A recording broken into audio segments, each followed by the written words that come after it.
spice up your life.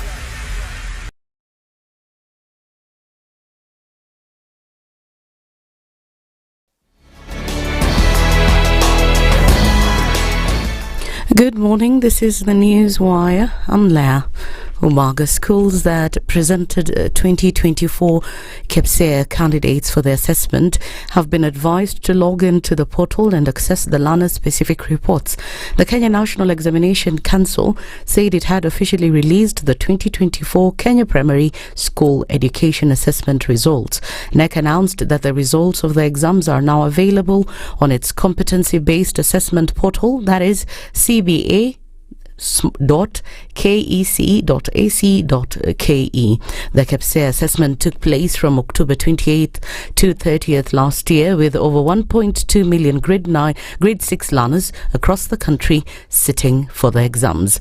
Clinical officers have threatened to go on strike from Sunday next week, citing exclusion from SHA. The Kenya Union of Clinical Officers leaders Peterson Washira and George Gibore say failure to be recognized by SHA across facilities is discriminatory.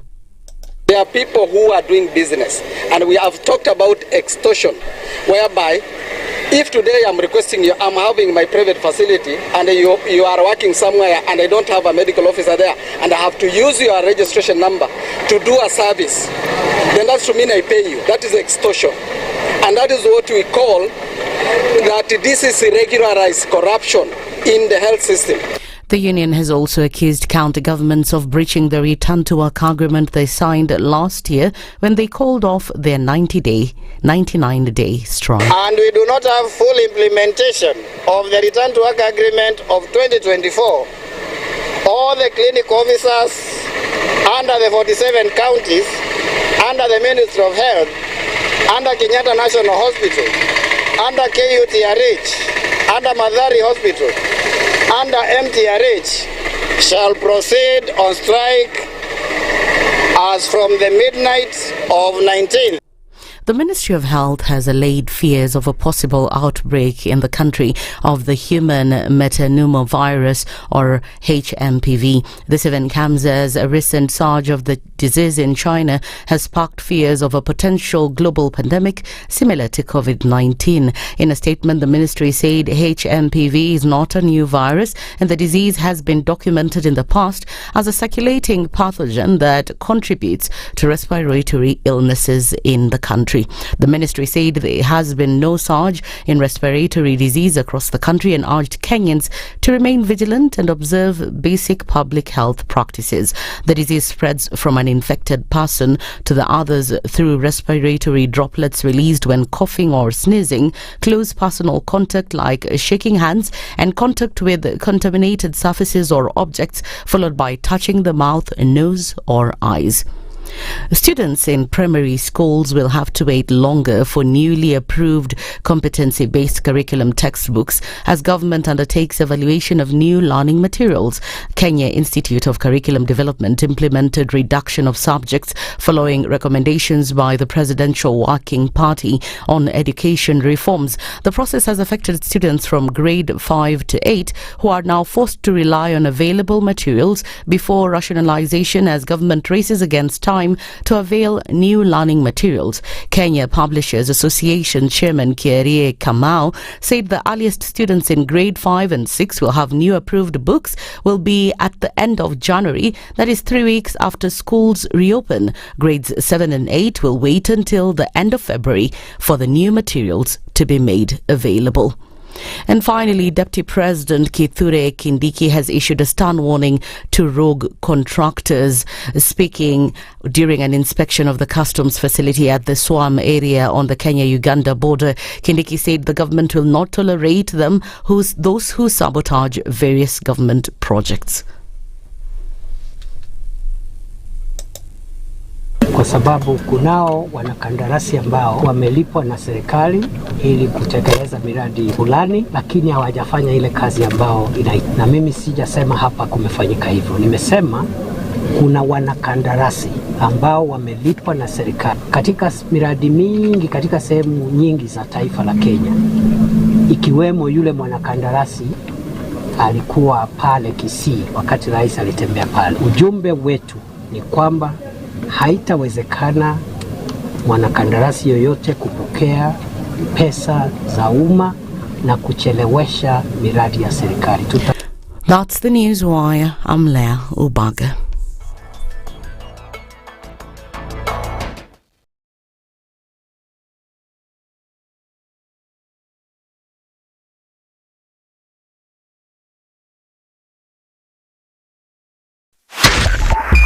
.5 SpiceFM, Kisumu. The following takes place from 6 a.m. to 10 a.m. every weekday on SpiceFM. If we just gloss over issues and hope that time heals, then we might find that in generations to come, we might be back at the same situation. And the whole thing is born of stolen elections. Spice. When it comes to the decisions you make, you must be independent. There's no way you can allow one institution to dictate to you how you're going to conduct your operations, how you're going to decide cases. It's a no. When you weaken the institution to the point where they cannot take action, then you realize that politicians have to come up and now start dealing with the issues. That conversation has to die. Our politicians do not like the hard stuff. We must insist on the path of doing things right, whether popular or unpopular. Money changes hands. That is a fact. If you have political goodwill at the highest top, like in Rwanda, then corruption will be an issue of the past. If you don't have political goodwill at the top, we will pass laws, we will amend laws, we will continue passing laws and re-amending laws, and nothing will happen. This is the Situation Room, the only way to start your day. If a lion shows you its teeth, it doesn't mean it likes you. It doesn't mean it likes you. It won't start. A liar calls as witness one who is either dead or far away. Say it in Kisumu. Ben low, nin inte, nin there, ayu markati kadikta. You know this character called liar. He has disturbed people. So when you tell him who are your witnesses, he will take you to a place where it is difficult to verify. For someone like me who sweats a lot, I cannot survive there. Sweating is biblical. Good. And you must blame it on Adam, not me. Because Adam messed up and he was told, "No, you fellow, you, by the sweat of your brow, thou shalt eat." The Situation Room, Kenya's biggest conversation. It's critical that people pay taxes. But then taxation has to have a limit. When you start overtaxing people beyond certain limit, then this is now we call robbery with violence. We are all struggling, but we don't show. If you're not doing well, shame on you. But you have to say, I'm broke and I'm struggling. We are not okay until everybody is okay. We are pretending to have political parties. Why don't we just be honest? And we say, these are the Luyas, these are the Kambas, these are the Kikuyus, and we find ourselves in Kenya. You know, with politics and leadership, no matter what you do, there will always be a complaint. There will always be the assumption that you're either stealing or you're not doing things right. As a leader, don't fear. If you know you're doing the right thing, you've thought about it, you've got an expert advice, do it, then understand later. This country, we don't need prayers. Prayers is between you and God. Good governance and thinkers who care about the country and not their stomach. That's what we need. The Situation Room, Kenya's biggest conversation. Thank you very much, Eric, and it's good to be at the Situation Room. Always a pleasure coming here. This is the most challenging interview panel in Kenya. You guys are very well informed, and as you can see, Charles today, very philosophical. To be poor in this country is the greatest sin you can commit, not just from a legal perspective, but from life generally. Yeah. It is very, very skewed. We've just heard on the floor of Parliament, just most recently, a leader within the ODM saying that Sisi ni ng'ombe is a baba. Yeah. Which means that you are willing to be milked dry. You cannot force me to believe. I'll give way. If it's land that I'm told to return to you, I will. Okay?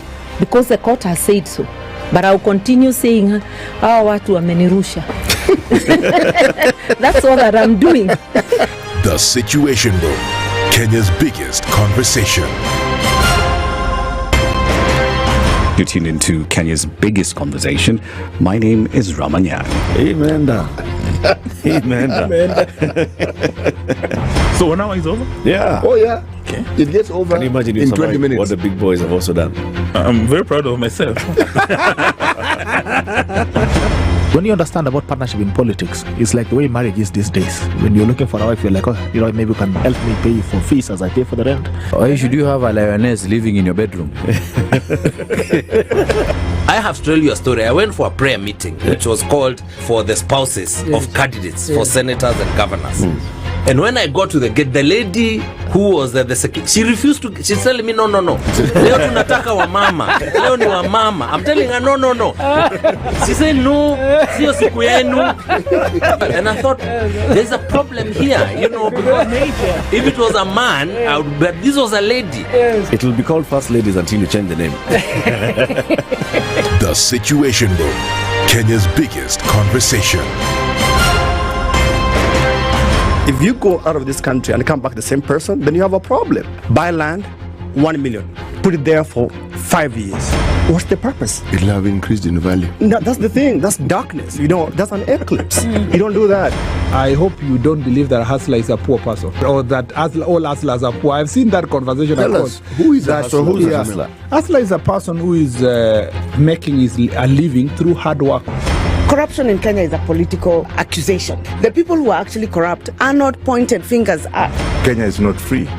Kenya imeshikwa na mateka. It's under siege. Have you seen that lodge on Nyeri Road? Very high fence. You can't even Windows sleep inside. up near the ceiling. Yes. And if you walk there at midnight, you see bats the size of cows. And when it rains, it doesn't rain on that building. Yes. When you're at All Saints and it's raining, it doesn't rain on that building. The things people will believe. The Situation Room, Kenya's biggest conversation.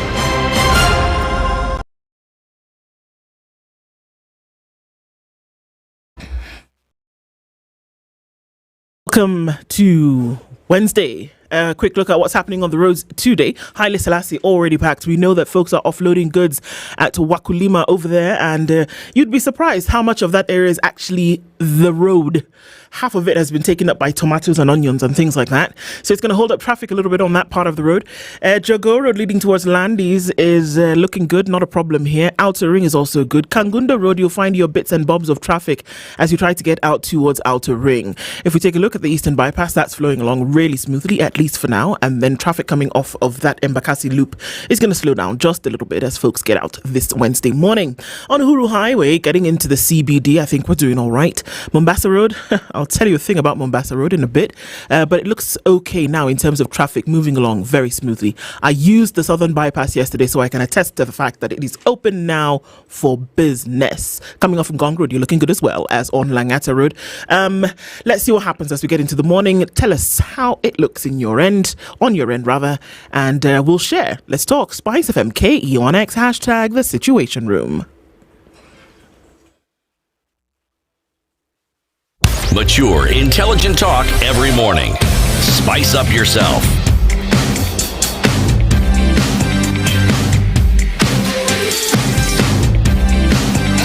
Mornings done right. 94.4 Spice FM. At 13 minutes after 6 o'clock. Good morning on this Wednesday, the 8th of January. Did I get it right? Yep. Yeah, okay. Hello? Am I here alone? Yep. Okay, got it right. It's Wednesday, and here we are. Good morning and welcome to Kenya's biggest conversation. Dennis Aseto, good morning. Good morning. How are you? I am well. I am okay. I did the thing and I went to bed and I woke up this morning. The heart is beating, the eyes are fluttering, so that must be a good thing. Yeah, same here. Yeah. Had a long day yesterday, meetings here and there, but yeah, nashukuru. Sawa. Hello, sweetie. How are you? Good morning. I'm very well, thank you. Yeah, very well. And how are you today? I'm fine, thank you. And I said, how are you? I'm very good, sweetie. You're looking good. Nyinyi watu. Sema tusikie. Okay, nimewaona. Ongea kutoke. I like the wordplay, sweetie. And he's from a place called Tamu. Yo. I mean, what else can you ask? What else can you ask? Yeah. The sugarcane. Did you know? How about, for some random trivia this morning? Did you know that sugarcane is actually a grass? Yes, I did. It's a type of grass. So is maize. So is maize, actually. Yeah. So here I think it's grass. There's a new variety that came from China that the cows seem to really love. It's called the magical grass. Grass? Yeah. Are we still talking about like grass? Or yes, it's grass. The realm of drugs. I found myself one day I woke up and I was in a group. One day you woke up, I did, and I was in a group. Somebody had included me in a group that discusses grass. Get out of here. I am not joking. It's on my phone, and I'm updated. That discusses grass every day? Yes. Yeah, daily. Types of grass, what it does, and what it does to cows, and what have you. Are they farmers? The following day after that, I was in a group that was discussing cows that eat this grass. Who are your friends, CT? One day grass, another day cows. I don't know. Next thing you're going to tell me. And specifically, the story of cows was from Nakuru. No, I know. My parents lived in Nakuru, as did I, in my infancy, and I actually went to primary school in Nakuru. So maybe it's one of my friends, because I actually don't know who, but I have not left those groups. You jolly well sit there and allow these people to discuss these things. But it's interesting, because in the absence of that, I wouldn't know about the things I know about grass. That's interesting. And about cows also. You know, all cows eat grass, and that's actually the bass clef in music. Yes, that's exactly. what helps you remember. Yeah. So I know more about cows than I did because of this particular chat forum. So they're not all bad. And the good thing about it, nobody asks you to make a contribution. You can just keep going and see what people are saying. People just keep telling you, Hakuna Rambe, ni watu kuongea. And pictures of cows and what have you. So it's quite informative, actually. Yeah. The life of WhatsApp groups, I'm telling you. Yes. Okay, guys, good morning and welcome. We can already see you walking into the room this morning. Thank you for joining us on Kenya's Biggest Conversation. Our live streams are up on YouTube and Facebook. Radio Garden seems to still be doing the thing, but, on our terrestrial around the nation and indeed around the world. Karibuni sana. Let me tell you about 2 things we'll be discussing today. 3 things we'll be discussing today. At 7 o'clock, lest you forget, it's a conversation that we will have here in the room and that we ask all of you to join us in. There are certain things that you've been told as Kenyans that will be done. Have they been done? Lest we forget the situation in many areas and that we need to hold those in leadership accountable for. We'll be having that conversation at 7 a.m. And then at 8 o'clock, we'll be looking into devolution. We'll talk about this. It is important. The county governments sat in State House, or rather the bosses of the county government sat in State House last year, and the president made certain promises. We'll look at state affairs, economic policy and devolution in Kenya with the deputy governor of Machakos County, Francis Mwangangi. He will join us at 8 a.m. And then we've been talking about the KCB Tuajiri Foundation and Maureen Wanja Mbogwa, who is the KCB Foundation Tuajiri program participant, who is a participant, will talk to us about the impact of this program on her life and what she's been able to do. That'll be our conversation at 9. All right, we're picking things up this morning and already saying thank you for being here. Let's take a quick break and see what's happening with the weather, and then we'll come back and say hello to you and get into other things this morning. Good morning, 18 after 6.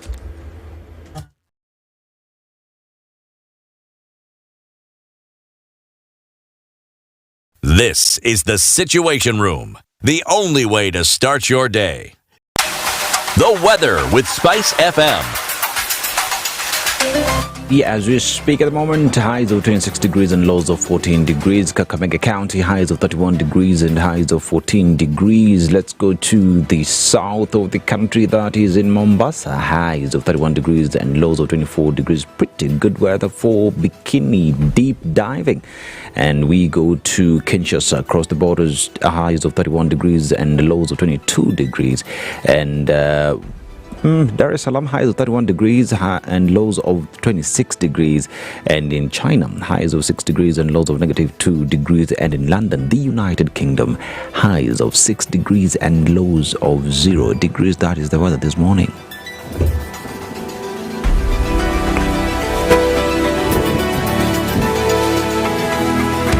Are you a young person looking to unlock your potential?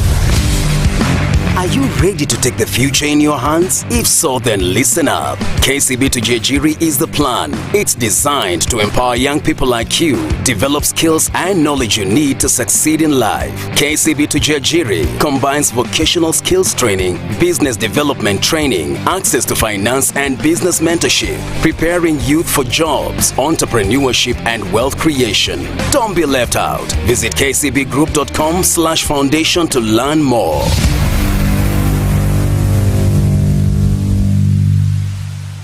Mature, intelligent talk every morning. Spice up yourself.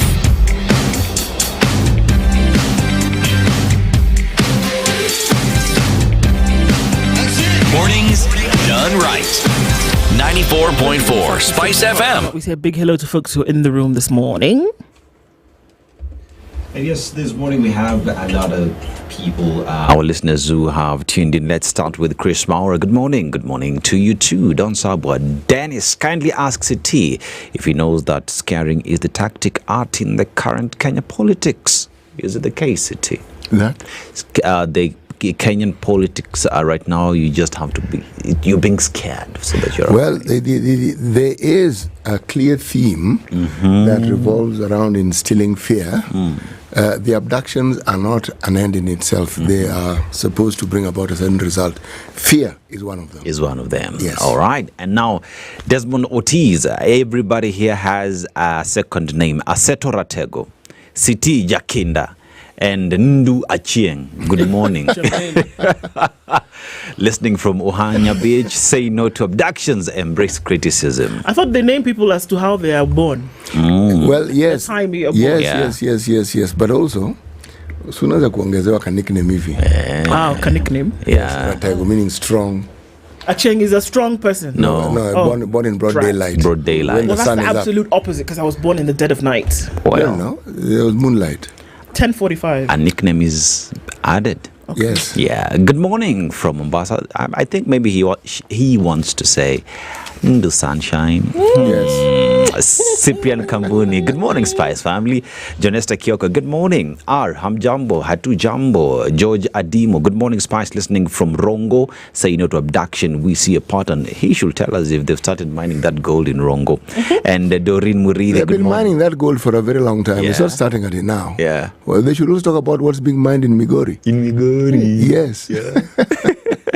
And Doreen Muridi, Mombasa Ikondania Spice. Thank you very much. JB Mutua. Happy Wednesday, Spice family. Freezing here in New Jersey, but ready for the exciting conversations today. Karibu sana. Hope you are warm. And Pap D, Ndu, CT. Don't let ambitions get in the way of your long-term and happiness, rather. Like Museveni's 40-year junta in UG after General Tito Okello and Milton Obote. We get the message, Pap D. Yes, we do get it. And hey, Daines Mwait, Kenya and Uganda, we are locked. Jimmy Gakio, good morning, Tim Spice. Good morning to you too. Peter Cairo as well. Good morning, Tim Spice. And Leo, hello, Princess Ndu. City and Aseto. After trying to eradicate illiteracy for 58 years, one administration has decided to shun out kids with little education but a certificate to show for going to school. Okay. Good conversation for later. Chamgay, my beautiful people. New Year greetings from the beautiful hills of Saboti, Trans Nzoia, and our Penda Water, that is Angor. I'm sorry, I just have to say that in my mind, just from the way she sends messages, I imagine Anne Gore to be an extremely beautiful woman. I don't know why, but I just in my head, I just see her like extremely beautiful just from the things she says. Yeah. I'd love to meet her. No one should visit Trans Nzoia. Yeah. That place is beautiful. Huh? I was in Kitale. Yeah. My friend. Yeah. Hi.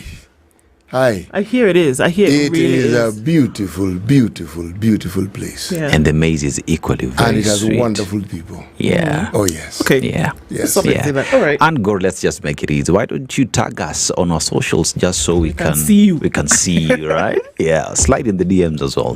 Joe Mungai from Bonny Lake. Sending my thoughts and prayers to the family of Alice Nyeri Kamau, who perished in traffic accident in Washington 31st. Our thoughts and prayers to the family and friends. Musi Elza, good morning, Kenya. My Prince, in case I break of these, I shall submit myself to the laws of Ghana. We should borrow this line from Ghana and have it in our oath of office. Now, Ednah Ombaso. Ednah! Good morning, good people. Hebu tell Geoffrey Mogaka to wake up. Geoffrey Mogaka, amka. Yeah, Johnston Asava, good morning, Team Spice. It is the 8th of January, and we are glad and grateful to the Lord, His Masters, wishing you guys a wonderful day. To you too, from Colchester, Essex, USA, Rahimtula Omar, Byron Otieno Ndu, will replace Mambioko on the seat, Kabisa, and Ednah Ombaso City. I love you. Bas. Ednah, love you. Watch a PI say it in the talk. One Ednah, don't look confused and surprised. Yeah. City, you look good. Wachana tuna uchokozi wa ndu. Lazima ni kuchokoze. Yeah. Good morning. What? What is my reason for living, for being? Okay, continue, please. Sorry. That's really got stuck in. I swear, I was like, Good morning, everyone. Napenda sana, wishing you a blessed day ahead. Good morning. That is Kento wishing you a wonderful day. Dominica Buga is in. Good morning. King Davlu Bale. Lakini, why do cows love soap? What? Why do cows love soap? If you leave your soap and the cow is there, they eat the soap. I've seen that, yeah. Perhaps they need to stay clean. Milk has to be white. Oh, wow. Okay. Mwenda pole, mulembe swabu shere. Happy New Year, peeps. Georgia Dino, grass, Janisho, plus panchong, protein 18%, cattle needs 16% is basic minimum. That's from our earlier conversation. Jonathan following from Magazone, area code Atlanta, Georgia. And Sandra Sherry as well, Samuel Maina, and everybody else who's tuned in.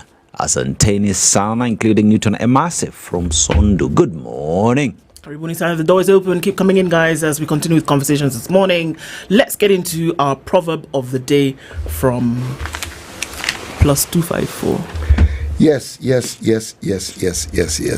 were talking about coastlines yesterday.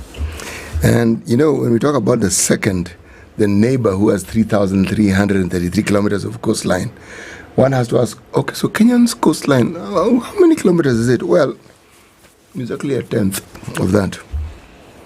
Our coastline is a tenth of the Somali coastline. Yeah, Somali coastline is ridiculously It's something to observe and something to behold. All right. We are in the Republic of Kenya, the 28th most populous country in the world, the 7th most populous country in Africa, the country in Africa with the second highest mountain peak, that is Kenya. And the longest beach, second longest. No. Our beach is minuscule, 333 kilometers. Somalia, coastal line, brother, 3,333. If you're talking Madagascar, 4,800. As ours, 300. 300. Just 3. But at least we have 300. At least you have something. We have something. Right. Chema chajiuza, kibaya chajitembeza. Hey. Jeez. My head is doing a spin. Chema. What? Okay, let me see if I can do. What's Chema? Good. I thought Viema was good. Viema is capital of Chema. Huh? Chema Viema, it's plural. Sigra, plural. Sigra. It's like this, huh? If you want to understand the Kiswahili language, you will. But just go with the flow. Okay. All right? Chema me fine. It's a good thing. It's a good thing. Yes. You see, it's the usage of the word. Yeah. Chema refers to a thing.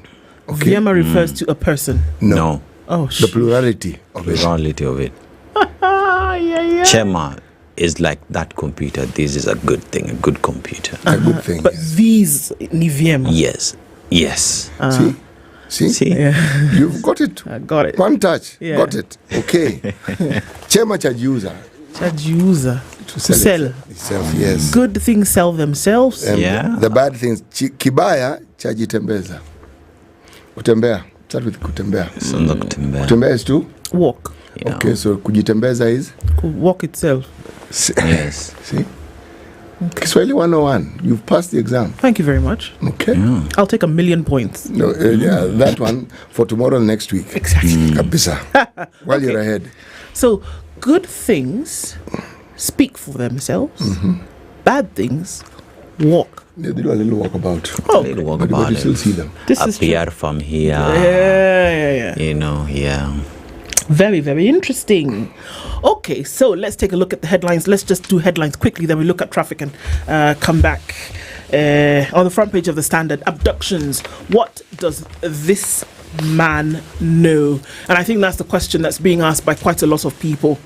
The Inspector General of Police, Douglas Kanja, is today expected to appear in court and explain the mysterious disappearances of young Kenyans. Should the country expect answers from the police boss? Well, I think they should expect them. Whether they'll get them or not is a totally different question.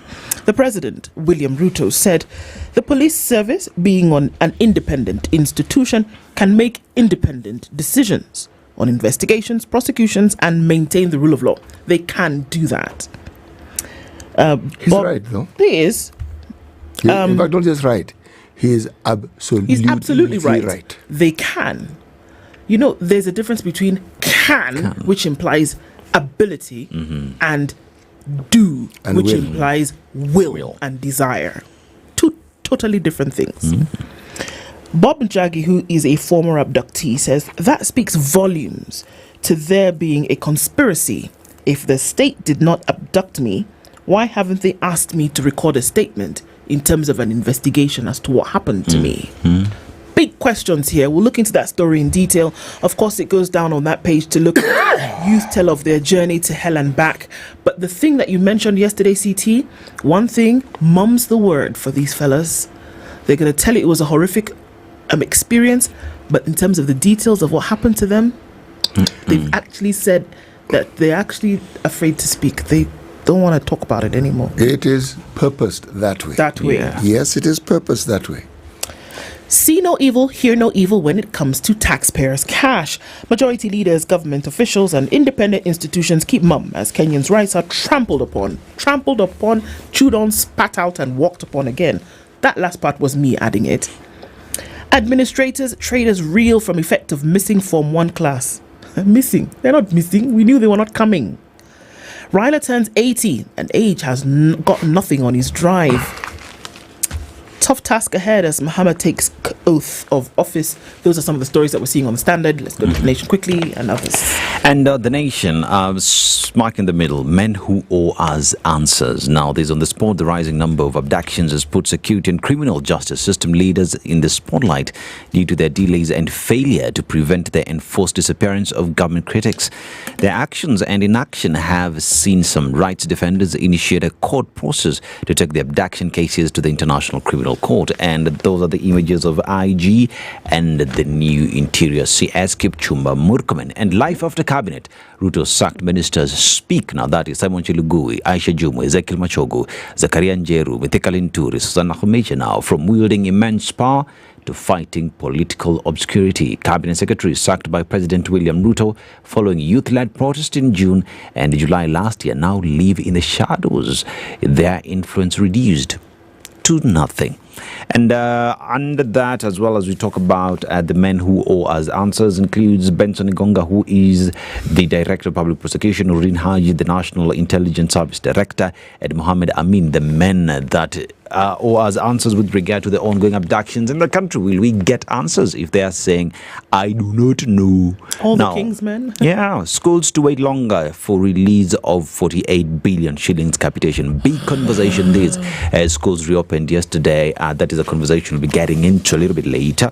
And heritage, modern versus ancient. Fears of Mombasa losing its identity. The city, known for its rich Swahili heritage and iconic architecture, is undergoing change with some residents not sitting pretty. How do we maintain Mombasa with its beautiful Swahili architecture? Is the big question. CT, what do you have on the star? Let me start with the Business Daily, shall I? Nderitu Mureithi was the governor, immediate former governor of Laikipia. Yes, this is something that he has to say in an article that he wrote. And there's a quotation from that article. To succeed in revenue mobilization, you must track performance more regularly than once a quarter. Okay? It reminds me of a certain TV comedy program where there was a guy who was called Nyoka Quarter. Quarter of a snake. Nyuka. Nyuka is porridge. Nyuka is porridge. In Kijaluo. So nyuka quarter porridge. All right. Construction sector shrinks to Moi era low. The construction sector contracted for 2 consecutive quarters last year. Contracted, not contracted. A bleak performance that was last seen 22 years ago. Well, actually, that comparison is actually unfair. 22 years ago, the economy was much, much smaller than this one. Yes. Yeah. So if you're talking about activities of that era, it is not possible for you to compare it with this one unless other variables are actually introduced to explain why it is that comparison is being made. This comparison, wrong. Publishers blame KICD for late delivery of textbooks. Publishers have attributed the delay to deliver new competency-based curriculum textbooks to schools to the Kenya Institute of Curriculum Development, even as they downplay the concern over shortage of grade 9 books in the market. Okay? This is day 3 of the opening of schools. Let's give this thing until the end of the week, shall we? Because, okay, sure. Yes, let's give it until the end of the week. Okay. And while we give it, let's also listen to the explanation that will be given, if any. Are you a betting man? Yes. You're a betting man? Yes. Let's place a bet. Okay, please. You say Friday? Friday? No. I'm not placing a bet on this. Oh, come on. Let's have some give fun. me something else to bet on. No, not this one. this one is a sure thing. Hey, Jimmy, it's a sure thing that it will not happen by Friday. It's a sure thing that I don't know. Oh.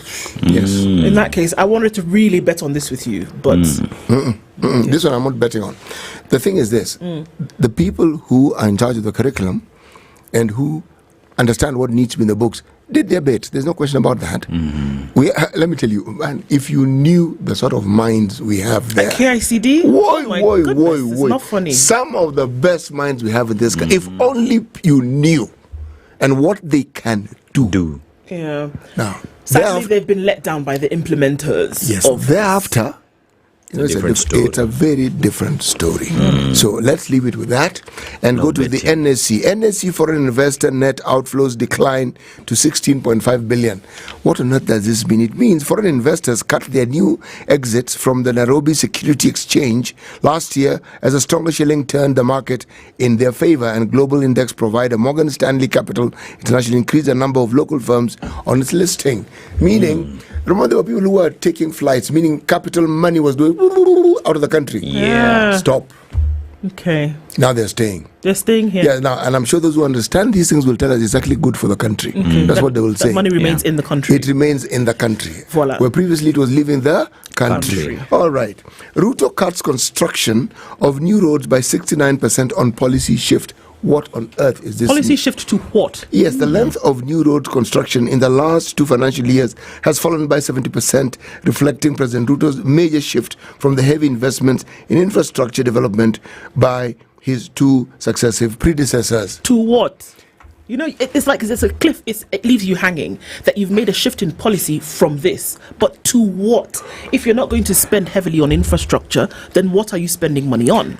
It's just a question. No, it's a very valid question. But then I would also ask, if roads had not been built and 20 years, 2 successive presidents is 20 years, roads were built, surely the number of roads that need building decreased. Did it not? Or is it one of the situations where, unique in the Kenyan situation, where you build more roads need to be built? Is that it? Something like that. The roads that should have been built were never built.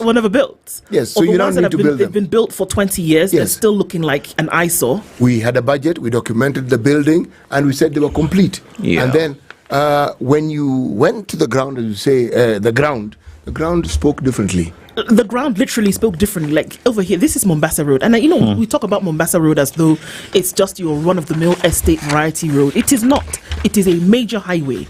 Have you seen what is the outcome of the horrific 3 weeks of traffic that was there in December? Hey, have you seen what they did? The result of that traffic is what? It looks like a little kid took their toy truck to the playground. And what they resulted in is an unmarked, uneven, ridiculous. Yes. This is a major highway in Kenya. Yes, it is. And this thoroughfare is part of the larger thoroughfare that connects the continent to Ethiopia. Yes, now. Sudan, Egypt. Yes, now. This one. Okay. However, that is what is a story in the Before we paper. even get into it, yeah. Yeah, back in the middle of the paper, Starlink now faces higher license fees in fresh rules. Why? Communication Authority eyes 4 million shillings yearly satellite rights fee on 0.4% of turnover. Oh, okay. Either you pay 4 million per year, okay, or you pay 0.4% of turnover. The new terms to ensure technology neutrality. Let me just say from the onset, I have no idea what I've just read. Okay. Let me go to the Star. Please do. Top right-hand corner in Till Green. This is an obituary, and it says, and I mention about a lovely lady who was the Kenya National Commission Human Rights chairperson. This is Rosalind Odede. Yeah. How Odede's calm but firm style helped her in activism. The 58-year-old human rights lawyer died on Friday after a short illness. Okay? That is a story on page 3. Shah Arrears, SHA, health facilities in distress following surviving on loans. Though they say it is temporary, this is a story on page 2. Defiant and strategic resistance. How former DP Rigathi Gachagua has lit fire against Mount Kenya lawmakers. This is a story on page 6. Fire everywhere. Fire. Some lawmakers who backed his impeachment have met resistance in their backyard. Is it permanent? We will see, won't we? We will. Airstrike. Westgate and Dusit terror attacks financier Mohammed Mire killed in Somalia. This according to the US. This is a story on page 20, and this gentleman, it was said, was among the people who financed the terror in Westgate and in Dusit. Okay? It is now being said that he has died. There was an airstrike, and he's among the people who died in that airstrike. Problem with these airstrikes is that many civilians also die. Unfortunately. Yes. Yeah. People who had nothing to do with any of these things, they die. We see similar stories coming out of Gaza. Yes. An airstrike, it is said, people who are in charge of the terror, and it is said they are targeted, and they use human shields. So the human shields happen to be live people, women and children, and they also die. Sadly. Absolutely sadly. Bang in the middle of the paper. Ruto to hire 6,000 teachers in 3 years. Jobs are also lined up in the police and prison service as well as in hospitals. Okay? So, Aseto, umesikia? Nimesikia. Ukitaka kuwa police, now is the time. Okay? If you want to be prison warden, now is the time. If you want to be a teacher, now is the time. Because you'll get a job because they're going to hire people. Yes. And the story is on page 4 and 5 of the Star. Thus. Okay, let's take a quick look at what's happening on the roads, and we'll circle back and do that again at the top of the hour. And then we'll come and look at some of these stories in detail. It's 18 minutes to 7.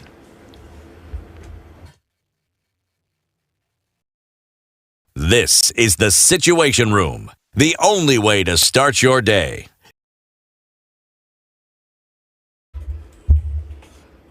Okay, starting to build up the Thika Superhighway, just a little bit of traffic coming through towards Survey, where your service lanes come to an end, and that's where it's going to hold up just a bit at the Pangani underpass. And then a quick look also on Haile Selassie. Yeah, we know that it is another market morning, and so half the road, as it usually is taken up. That traffic in and outbound on Haile Selassie continues. Landis Road not looking too bad. Jago Road is, I know, piping up towards Landis. We'll probably see some of that traffic go out towards Lusaka Road as folks look for the shortest route into the city.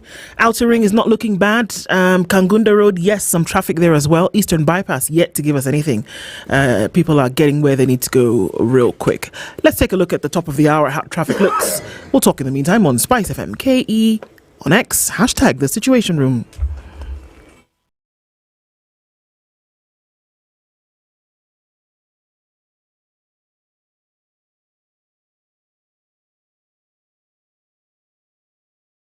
Mature, intelligent talk every morning.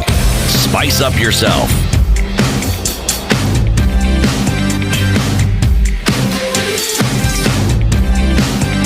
Mornings done right.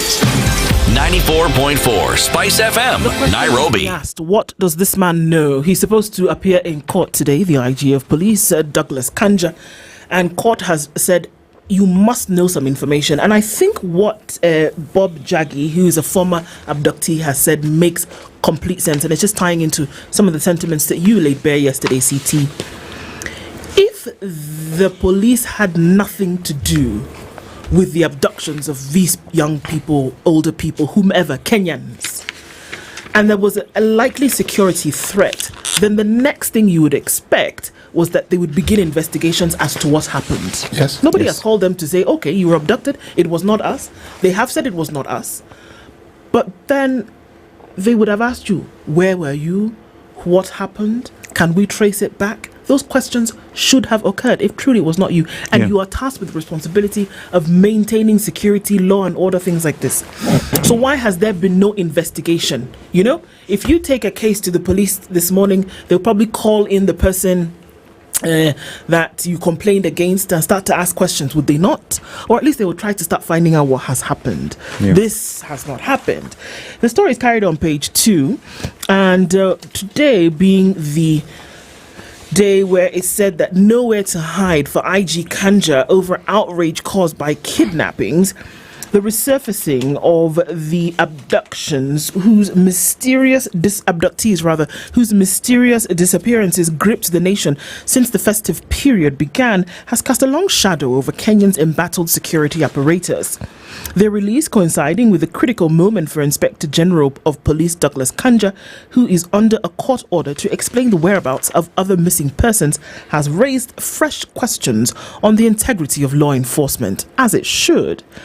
The timing, eerily similar to the Kitengela 3 case weeks ago, has fueled speculation about police involvement in the dark plots. Are top security chiefs shielding the police's reputation only when confronted with public and legal scrutiny? President William Ruto has publicly distanced himself from the unfolding scandal, placing the responsibility squarely on the shoulders of the National Police Service. Speaking during the burial of Anne Nanyama, mother of National Assembly Speaker Moses Wetangula, Ruto remarked, the police service, being an independent institution, can make independent decisions on investigations, prosecutions, and maintain the rule of law. Basically taking this potato, which is very hot at the moment, and tossing it into the hands of the police. You can read in between the lines of what he said. Independent institution has the authority to make decisions, to carry out investigations and prosecution and maintain the rule of law. Basically saying, if you are seeing something happening, it's basically this independent institution doing its what? Doing its job. And is that okay? Will IG Douglas Kanja present himself in court today to explain? We will see, won't we? We will wait and see. When you are the principal individual in the country who is charged with actually ensuring the security and safety of the citizens, essentially you are the front line when it comes to exemplifying the rule of law. How? By obeying it. We will see, won't we? Yes, we will. Yes, we will. And the president is right. Following on something I mentioned yesterday, let me mention it again. In these matters of responsibility, everybody must carry their own cross. This issue of lumping everything that happens in the country at the president's doorstep, I'm not buying it. Parliament, National Assembly, the president. Senate, the president. Somebody else, the president. If you're independent and you don't know how to be independent, then look for something that suits you. Because clearly this independence is something that doesn't fit you very well. The president is right. The courts are independent, and we've seen the courts and individuals within the courts making decisions that is clear may not perhaps make certain people happy, or perhaps correctly may make certain people are unhappy, or certain quarters, but the decisions are made, are they not? One would ask that is this independence in word, or is it in deed? When it is given to you, it is passive. You are the one who activates it, exercise it, then we see it. Yes. But if it is given to you and you do not activate it, I am not going to look at someone else to blame at you. So when we hear things like Parliament has been held captive by the executive, when we hear things like the judiciary then panders to the whims of the executive, whereas they are an equal arm of government together with the executive and Parliament, when we hear things like, you know, we want to speak out, we have a voice, but we've been muffled by the power. That is a tired narrative. It's a tired song. In fact, it's off tune. It's completely discordant. It's a cacophony. That thing is completely off. Yeah. You have the mandate. The Constitution gives you that power. You have decided to hand over that power to someone else, away from the people who gave it to you to exercise on their behalf. And then you are looking for someone to blame for what you have done. Yeah. You have allowed yourself to be influenced. You have allowed yourself to be coerced. And then it's someone else's fault. Allowed yourself And I to think, City, I'll just quote you on something that was said by NCIC, which is another independent commission. And yes. According to one of the commissioners there, NCIC Commissioner Mbuinyutu contended that her remarks by the two MPs are hateful and inciting, and they qualify to be charged under Section 77(1) and 3 of the Penal Code. However, she was quick to blame the government, saying the politicians cannot be arrested because they are politically correct. Begs the question, all these independent constitutions, independent bodies, are they trying to be politically correct? It's always someone's fault. Kick the can down the road. Why don't you just do your job? If you're hindered, we will see you've been hindered. But you're always, you don't make the effort, we don't see it. And yet it's someone's fault. And yet you haven't even made the effort. No, that I'm not buying. No, not today. I'm not buying it. Not for change. Even tomorrow, even the day after, I am not buying it. If it is the National Assembly, the blame squarely. If it is Senate, squarely. If it's the courts, squarely. All arms of government, everyone carry your blame. And the president influenced you. No. You allowed yourself to be influenced. And it's pretty much the conversation you're having yesterday when we told the senator here, Dan Manzo, that it is a question of you ceding your independence and allowing yourself to be put in that box. Yes. Pretty much. And then, instead of manning up and saying, we allowed ourselves to be in this position, you're busy saying someone else did. Yeah. It's infantile. You know, it is also a tired narrative because someone says, I have to cede my power because apparently I will not get development. Development is not a request, it is a right. Okay. You don't have to beg for it. I mean, you're supposed to get it. How do you have such a lame leadership that is always looking for excuses and always passing the can down the road? You are admitting you can't do what you were elected to do. That's why we asked him yesterday, what prevents you from resigning? Yes. If it is that difficult and you can't do, tell your people, folks, this thing you told me, I can't do it. Yeah. I've tried, and these are the signs, and this is the evidence of my effort. It can't be done. Yeah. So I'm not serving any purpose here. Yeah. So let me go. So let me go. Yes. It'll be a cold day in hell before folks come up and say, well, please let me go because I can't do my job. Another story, Dennis?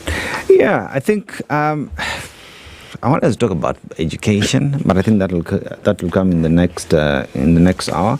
But as well, let's just look at this story on the watchdog quiet as sharp-tongued leaders break the law at will. That is in page 10 of the Standard. And this is where NCSC blames police and DPP for failure to arrest and charge politically correct leaders. And this is what pretty much the NCSC says.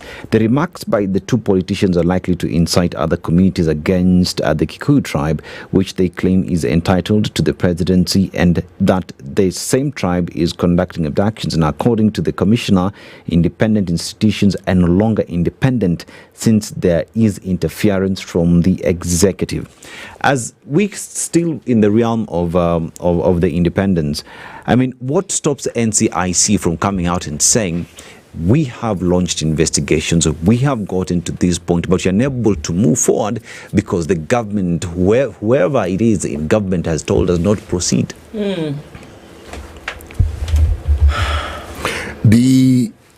I am not going to budge on this particular matter.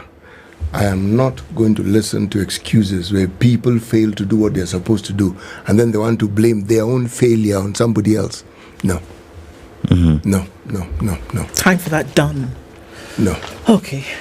One story from UCT. So one of the most positive things that has ever happened to this country is the formation of the commission that deals with human rights. Okay. We have to laud the late Rosalind Odede, And let me just read what has been said about her. It said, it's often a Herculean task to get Rosalind Odede to comment on an emotive issue, especially when the iron is still hot. Instead, she opted not to comment, then inflamed the situation. Odede sat in the Law Society of Kenya Council when Nelson Harvey was the president of the organization and when it encountered considerable tumult. Her approach, even when addressing an emotive and a controversial issue, was to be firm-handed but calm and avoid confrontation. Her conviction was that still waters run deep, and it worked at least for her. The 58-year-old human rights lawyer, who previously served as the vice chairperson of the Judges and Magistrates Vetting Board, died on Friday after short illness. In the LSK Council, just as chairperson of the Kenya National Commission on Human Rights, Odede preferred a controversy-free and level-headed engagement that ensured that even when in disengagement, things remain cordial and cool. Many people may not know, but this particular commission is, among other things, a data-gathering entity that documents and has the data that refers to matters relating to human rights in this country, and they've been doing a sterling job over the years. In fact, it is the reference point for many people who want to understand, who want to get details of what it is that has been happening in this country. Yeah. And that this exists in this country is something that we must laud, because there are very many countries where such an institution, and by the way, this one is Gava. It is. Yeah. It is. Okay? That we have it is a good thing. That it can be empowered to do what it's supposed to do, and it can do even more, is the thing that we are grateful for. Its existence is the start that you need, and it is the springboard from which now matters regarding human rights we will not only be championed, but will be given the forefront position that it actually needs and deserves. Indeed. Yes. Good. Ever heard of how people jump on a bandwagon when something seems to be, picking up steam? You decide to join it so that it could give you some kind of relevance. Now, when you've heard that, when I tell you about this next headline, Gachagua allies call for commission to probe kidnappings. Allies of former president, I'm very sorry. Allies of former deputy president Rigathi Gachagua have, they want President William Ruto to form a commission of inquiry to investigate abductions, politicization of police, and the resurgence of criminal gangs, land grabbing and state capture. Okay. The MPs, mostly from the Mount Kenya region, yesterday said the developments have threatened the security, dignity, democratic rights of Kenyans, hence the need for the commission to be led by an independent body. They also called for parliamentary action in all county assemblies to convene special sessions to discuss and conduct investigations into the abduction and other pressing issues. They go on to say that the legislators, including Kiambu Senator Karungo Thangwa, Githonguri MP Gathoni Wamushoba, and Nyandarua Senator John Methu, said there was a need for comprehensive review of public security measures and accountability mechanisms within law enforcement agencies. The leaders noted that a thorough investigation and appropriate action should be taken to address the ills in the country, as the police have demonstrated a lack of impartiality despite being an independent institution. So they've said, you know what, the one way to solve this thing, leave alone that you have an entire police service that has different departments, DCI, anti-terrorism, NIS, over and over and over, we just keep going. Despite the fact that it has this, we need now an independent commission that is going to set up an inquiry as to these kidnappings and abductions and who is doing them. So yeah, okay, that's what we need in order to solve this thing, to sort out this thing. Yet another commission to sort out some of these issues. Yeah, do you think it'll help? Do I think these people who are going to go and ask the police who is being kidnapped? We already have IPOA. Oh my, yeah, we do in word again. Let me answer your question. No. We are a presidential working party in education. Equals the mess we now have when we're trying to implement the CBC. That working party. What was it supposed to do? Went around, spent our money, made recommendations. Like a walking party. Okay, now here we are. I think let's just call it the presidential party. Remove the working party. You know something? whatever it was set up to do, it and whatever it did, what counts is the result. Yeah. Okay, all that was done. And we say, here we are. So this here, where we are, is it a good here? No. It doesn't seem like a good here at all. Lest we forget, certain things were said, certain promises were made. We'll be talking about those at 7. Good morning. It's 7 a.m.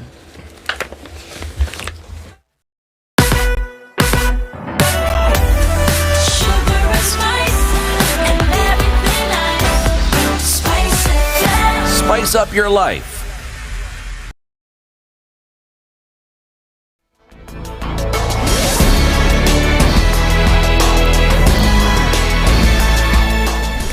Good morning, this is the News Wire. I'm Leah Obaga. Leaders allied to former Deputy President Rigathi Gachagua have called for the establishment of an independent public commission of inquiry to investigate the alarming spate of alleged abductions. The leaders, including 6 senators and 19 members of parliament, claim that the police department has been politicized and turned into a gang of thugs who are harassing citizens.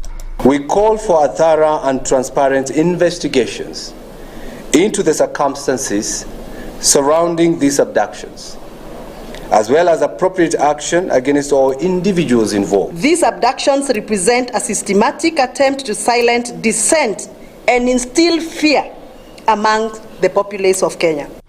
Led by Kajiado Senator Seki Lenku, they stated that recent abductions point to a deliberate move to silence Kenyans. The leaders also called on President William Ruto to ensure that other hostages are released immediately. We emphasize the necessity for a comprehensive review of public safety measures and accountability mechanisms within law enforcement agencies to ensure protection for all Kenyans. However, efforts by the MPs to call for special sessions government, the Kenya Union of Clinical Officers leaders Peter Sonwashira and George Gibore claim that the government has excluded all clinical officers from offering services through SHA.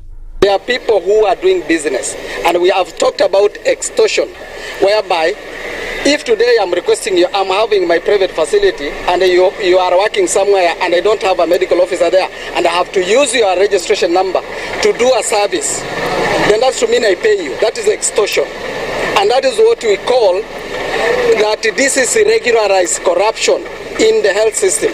The clinical officers have also accused the government of breaching the Return to Work Agreement of 2024, which entailed a collective bargaining agreement which was to be implemented within 60 days, promotions and redesignations which were to be implemented before September 1st last year. And we do not have full implementation of the Return to Work Agreement of 2024.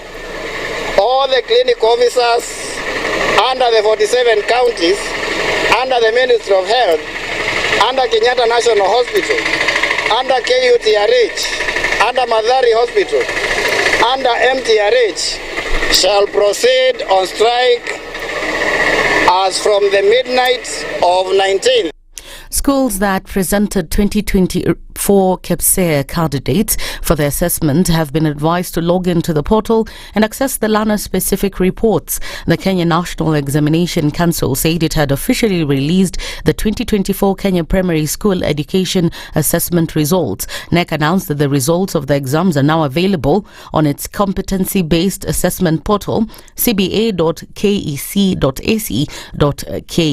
The KPSEA assessment took place from October 28th to October 30th last year, with over 1.2 million grade 6 learners across the country sitting for the exams. That's the News Wire. I'm Leah Obaga.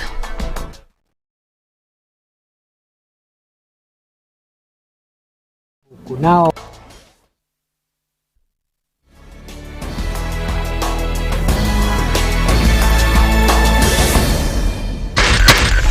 Spice FM, Nakuru. Traffic.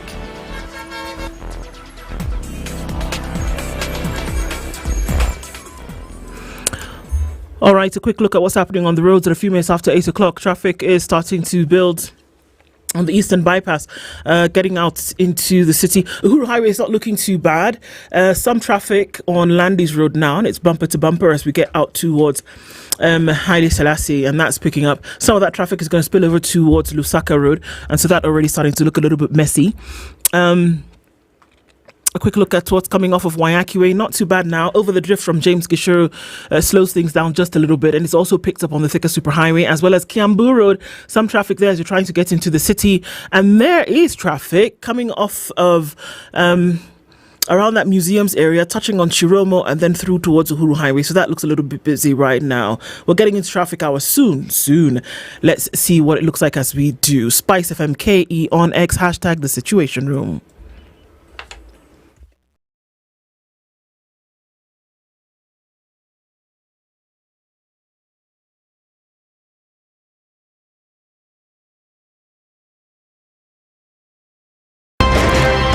Revenge is for children. It's for kids. When you grow up, you realize the best revenge you can take on somebody is to ignore them. Now, I'm just new in politics. It is not everybody's cup of tea. That's why some people come in one term and that's it for them. Political parties in this country do not have ideologies, whether luring or otherwise. And that is the effect of corruption. Any time an offense occurs anywhere in the country, it is the job of the Inspector General to look into it. Whether it's corruption, whether it's murder, whether it's petty, that is his job. If we have chosen to be a corrupt nation, then we produce corrupt leaders. Everything then becomes chaotic that you cannot be able to change a nation. The Situation Room, Kenya's biggest conversation. If you go out of this country and come back the same person, then you have a problem. Buy land, 1 million. Put it there for 5 years. What's the purpose? It'll have increased in value. No, that's the thing. That's darkness. That's an eclipse. You don't do that. I hope you don't believe that a hustler is a poor person, or that all hustlers are poor. I've seen that conversation. Tell us, who is a hustler? Who is a hustler? Hustler is a person who is making a living through hard work. Corruption in Kenya is a political accusation. The people who are actually corrupt are not pointed fingers at. Kenya is not free. Kenya imeshikwa na mateka. It's under siege. Have you seen that lodge on Nyeri Road? Very high fence. You can't even windows sleep inside. Up near the ceiling. Yes. And if you walk there at midnight, you see bats the size of cows. And when it rains, it doesn't rain on that building. Yes. When you're at All Saints and it's raining, it doesn't rain on that building. The things people will believe. The Situation Room, Kenya's biggest conversation. Mature, intelligent talk every morning. Spice up yourself.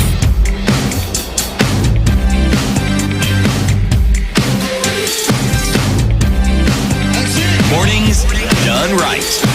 94.4 Spice FM, Nairobi.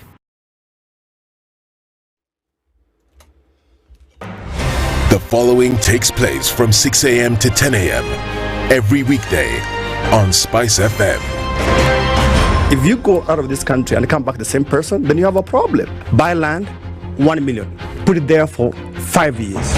What's the purpose? It'll have increased in value. No, that's the thing. That's darkness. That's an eclipse. You don't do that. I hope you don't believe that a hustler is a poor person, or that all hustlers are poor. I've seen that conversation. Tell us, who is a hustler? Who is a hustler? Hustler is a person who is making a living through hard work. Corruption in Kenya is a political accusation. The people who are actually corrupt are not pointed fingers at. Kenya is not free. Kenya imeshikwa na mateka. It's under siege. Have you seen that lodge on Nyeri Road? Very high fence. You can't even windows sleep inside. Up near the ceiling. Yes. And if you walk there at midnight, you see bats the size of cows. And when it rains, it doesn't rain on that building. Yes. When you're at All Saints and it's raining, it doesn't rain on that building.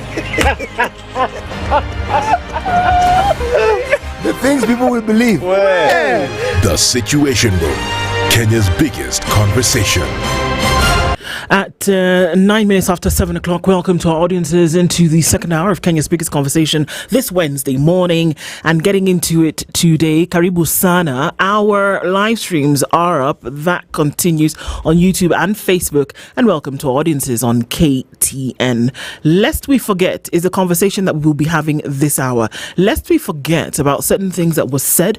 Lest we forget about certain promises that were made. And a big part of that conversation is going to be grabbed from some of the headlines that we see today. But as we get into it this morning, CT, will you tell us today's proverb? Yes, Proverbs for the whole this week from the Republic of Kenya. Chema chajiuza, kibaya chajitembeza. You know, Aseto understands Kiswahili. Does it? Well, Aseto, take a stab at it. Tell us what you think. All right. Pretty much, that which is good, you don't need to tell someone that it's good, City. You'll just see it. But that which struggles to show, a billboard here, t-shirt here, I am good. For you to actually say, but are you? Yeah. Okay. So what have you just said? When you're impeached, you're impeached. When you're sentenced, you're sentenced. Madam Chief Justice. Until the sentence is set aside. Ukibeba vitu kwa roho utakufa. If you carry things in your heart, you will die. The reason for which you went to school and then gathered experience, that reason must be paid for. All right. Okay. This level. Shape up or ship out. Levels don't change. No. It's about shipping up. You know my business partner here. Shipping out. Are we talking about the ship in the bathtub? Or the ship man? One of Talabu used to tell us a story of they were in school and they've been told to write composition about a ship. His classmate raised a hand. Teacher, are you talking about a ship or a ship goat?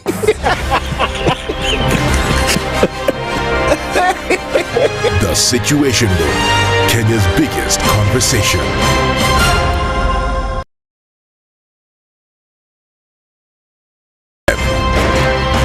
This is one of the hottest show that we can ever miss in the morning, and it's a show that really gives the real situation in the Situation Room. Pleasure to be here. Thank you guys so much. Nduthai, nice meeting you. Even beautiful in person more than in photos. Say that again. Character is like pregnancy, you cannot hide it. People hiding here and there, but after 2-3 months, 5 months, now you realize, so that is why the attitude that you are showing us, you're pregnant.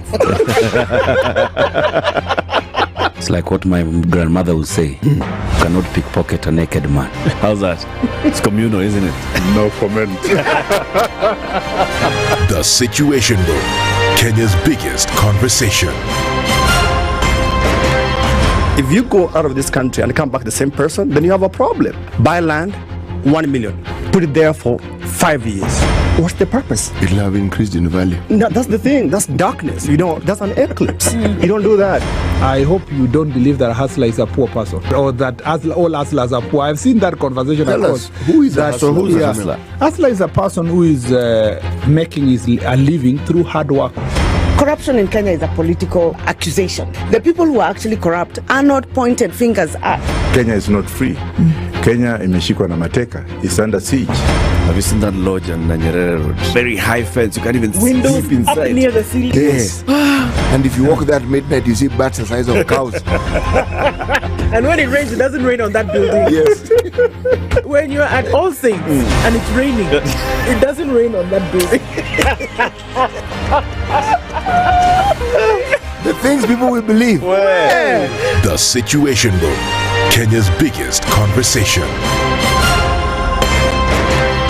When you're impeached, you're impeached. When you're sentenced, you're sentenced. Madam Chief Justice. Until the sentence is set aside. Ukibeba vitu kwa roho utakufa. If you carry things in your heart, you will die. The reason for which you went to school and then gathered experience, that reason must be paid for. All right. Okay. this level. Shape up or ship out. Levels don't change. No. It's about shipping up. You know my business partner here. Shipping out. Are we talking about the ship in the bathtub? Or the ship man? Mature, intelligent talk every morning. Spice up yourself.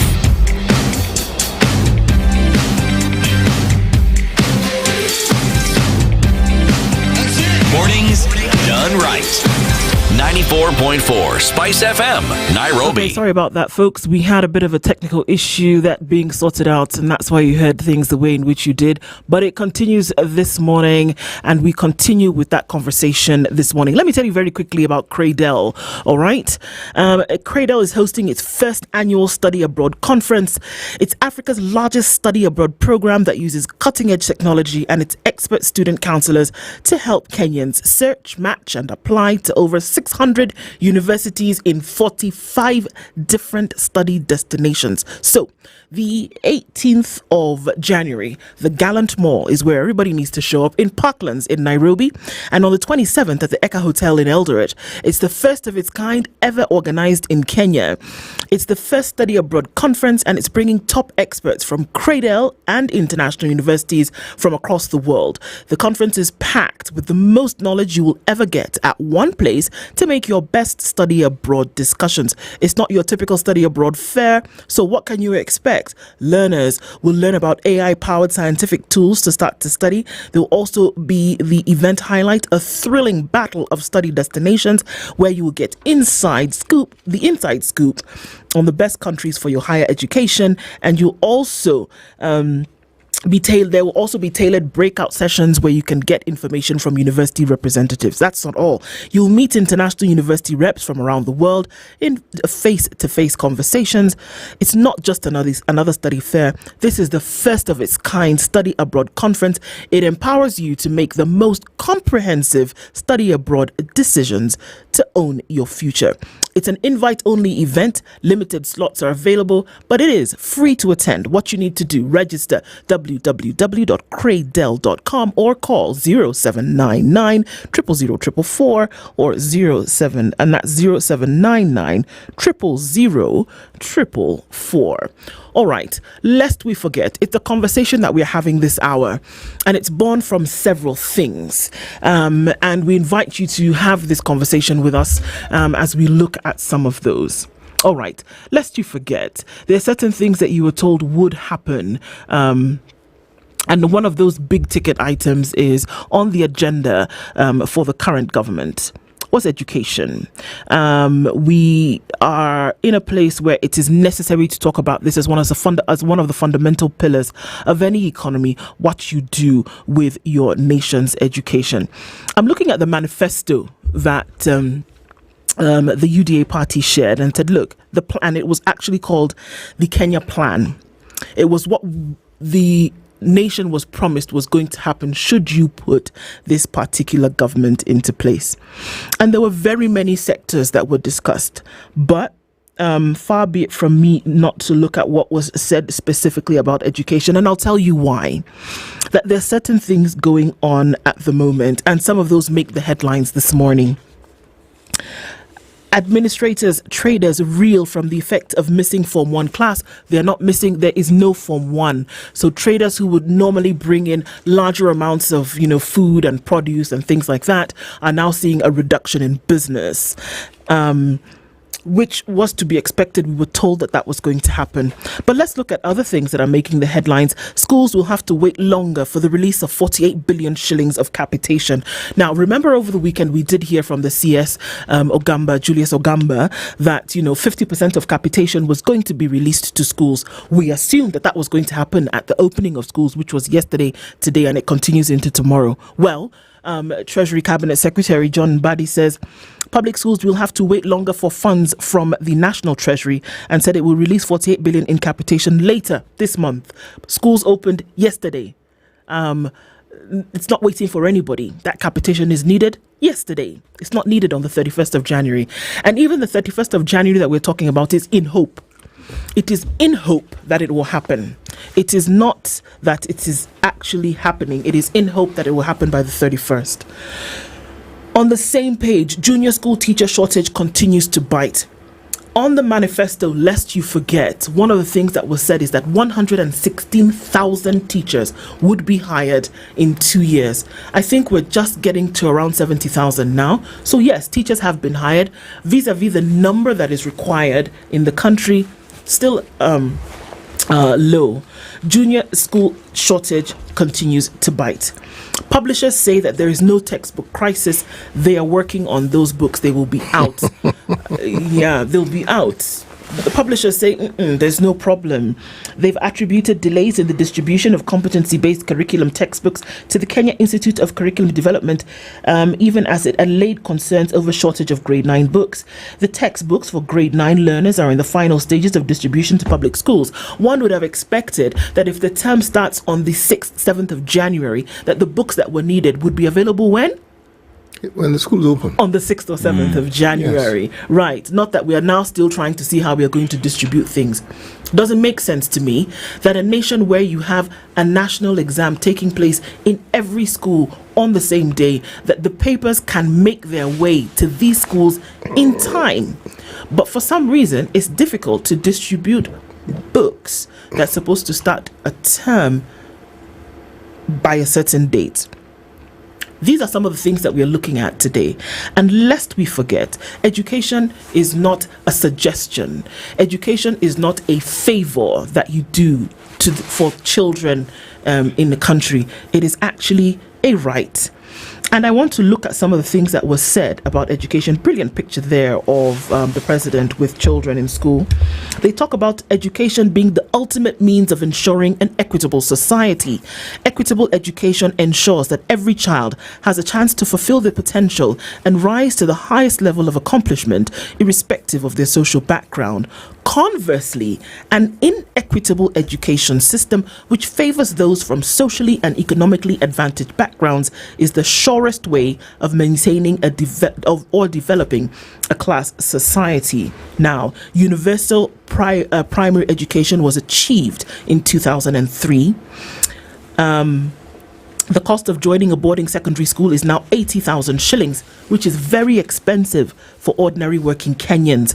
This is from the manifesto. This is not me. While bursaries mitigate some of this bias, they are far from adequate. Bursaries just won't cut it. Distress calls for and heroic acts of determination by bright children who are unable to take up their place in such high schools has become the norm. A girl in Tharaka Nithi County made news by walking 50 kilometers to the school she had been admitted to in neighboring Embu. A boy sought to pay his school fees with a cockerel. Those things are still happening. The Kenya Kwanza commitment, lest you forget, was to address the inequities in the education system so as to level the playing field for all children, irrespective of their background, to commit to equitable universal basic education defined as 12 years of schooling. The Kenya Kwanza government will pay for in-service teacher training. It will bridge the current teacher shortage gap of 116,000 within 2 financial years. It will establish a special service tariff for all learning institutions. It will review the current exam-based system of academic progression. It will improve the capacity of day secondary schools to guarantee access to quality education. It will double the amount of money, here I'm parking. It will double the amount of money allocated to the school feeding program to immediately raise the number of beneficiaries from 2 million to 4 million. It will domesticate teacher recruitment and deployment of entry level according to the UNESCO teacher deployment practice, which treats education as a cultural process. And it continues and it goes on and on.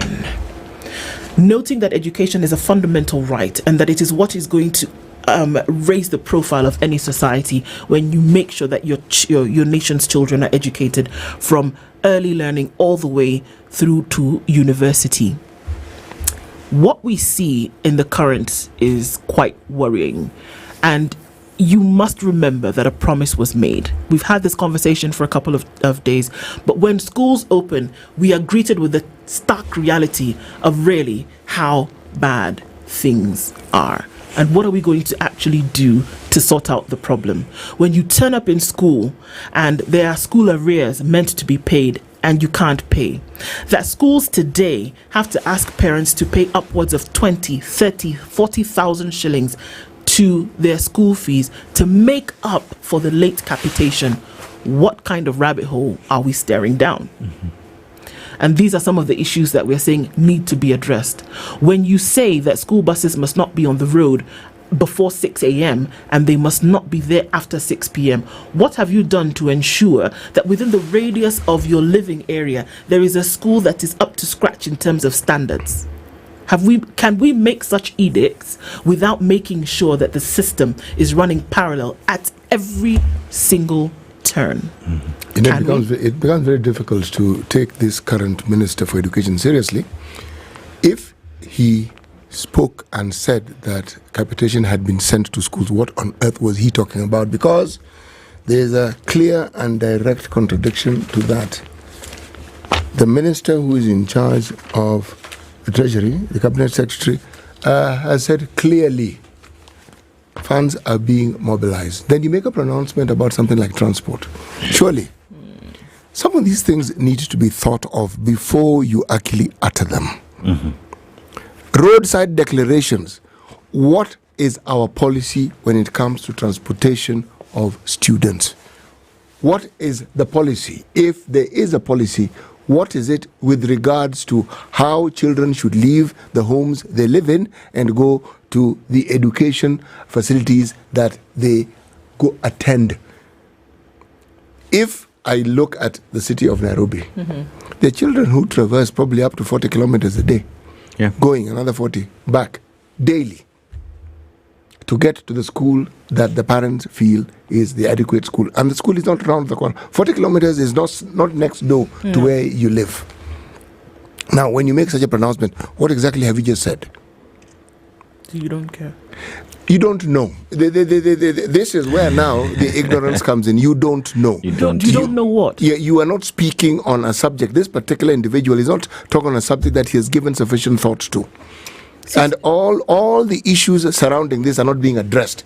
So you make a pronouncement. CT, you know what, for me, and why I think it now makes it even fundamentally worse, is that you do know. You are aware of how dire the situation is.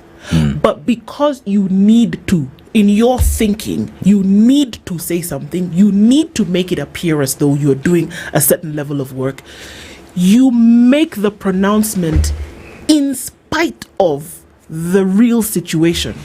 So you really show that you don't care. For me, that is worse, because you are aware. Okay, let's say you don't know. You were the one who gave us the example the other day of, okay, maybe you don't know, but you have people around who are fanning the flames of your information. They will tell you. They will tell you that somebody has to walk 50 kilometers. They will tell you. They are aware. You see the things that we talk about? You see that school behind you in Kilifi County? That school, that picture behind you. CT, you think that the folks who are at the Ministry of Education, who are in government, don't know that schools like that exist? They know that schools like that exist. They know that the children of this nation are being subjected to sitting in schools like that. You tell me what happens in a school like that when it rains. Who's standing teaching there? You tell me what happens when somebody writes on the blackboard there. You tell me where CBC, which is supposed to be a wholesome education, when it's talking about things like art and craft, is talking about things like swimming, is talking about things like music. You tell me how that's happening in a school like that. And somewhere in somebody's crazy imagination, that school is in the system. That school has a name. The children who go to that school they have NEMIS numbers. Are you understanding what I'm saying? They have NEMIS numbers. They are aware, but they decide to do these things in spite of this knowledge. For me, it is fundamentally worse. You know, but still you make a decision and you are aware. And I tend to agree with the Ndu that they know, because let's take an example of what happened in Baringo the other day. Insecurity in the area, students are forced to go home. But even then, as security has been deployed and everything, what have we done to restore infrastructure in those areas? But that aside as well, when we're giving this manifesto on what we're going to do with education and everything else, are we planning, did they have a plan to increase the number of schools, or are we using President Moi's constructed schools? You know, the proof of the pudding, they say, is in the eating. When I say they do not know, this is what I mean. Knowledge is demonstrated by the outcomes of the actions that are supposed to manifest that knowledge. When you make declarations and proclamations that fly in the face of a certain reality, there are things that you're patently ignorant about. You are ignorant about the consequences of what it is that you are saying. You are ignorant about the future that you are creating. When you subject these young individuals, these young Kenyans, these young sovereigns, these young citizens to all the things that we see, these children are going to be part of a generation that is going to be traumatized in almost everything that they do. Yesterday you heard of a theory I had about how it is students ended up burning schools. What do you think these students who are now in the CBC can't get educated, you've lost time in education, capitation doesn't come in, and whoa, what about the chaos when it comes to people reporting to schools? Many parents cannot afford to take themselves with their children to school. And what do?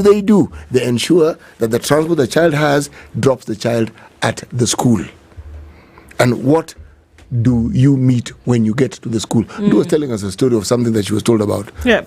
So, I mean, just so we know that a lot of schools opened yesterday and the day before. Yes. And, it was told to me that yesterday, as you line up, so one of the and one of the big schools, a national school in this country, so you line up, and one of the things that you need to do before you're then admitted into school is that you need to make sure that your school fees are cleared. So they had given a notice. You come with your school fees having been cleared, and if you didn't, you come the following day with your parent, guardian, whatever. So you appear at the line, and this girl, is waiting to be cleared. Form principal says to her, well, you have a balance.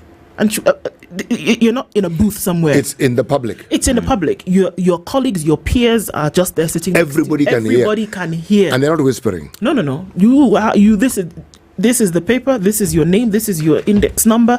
You owe this certain amount. What are you doing here? No. Not even what are you doing here. Iko wapi pesa? My dad said he would pay. Where is your dad? This girl said, I am here alone. And that is the reality for a lot of people. You put your child at the bus stop, they go to school, and you pray to God Almighty that everything is all right. So you appear at school that day, they tell you, well, you have a balance. Now, note, this is a balance from the year before. We're not even talking about this term, which is meant to be cleared.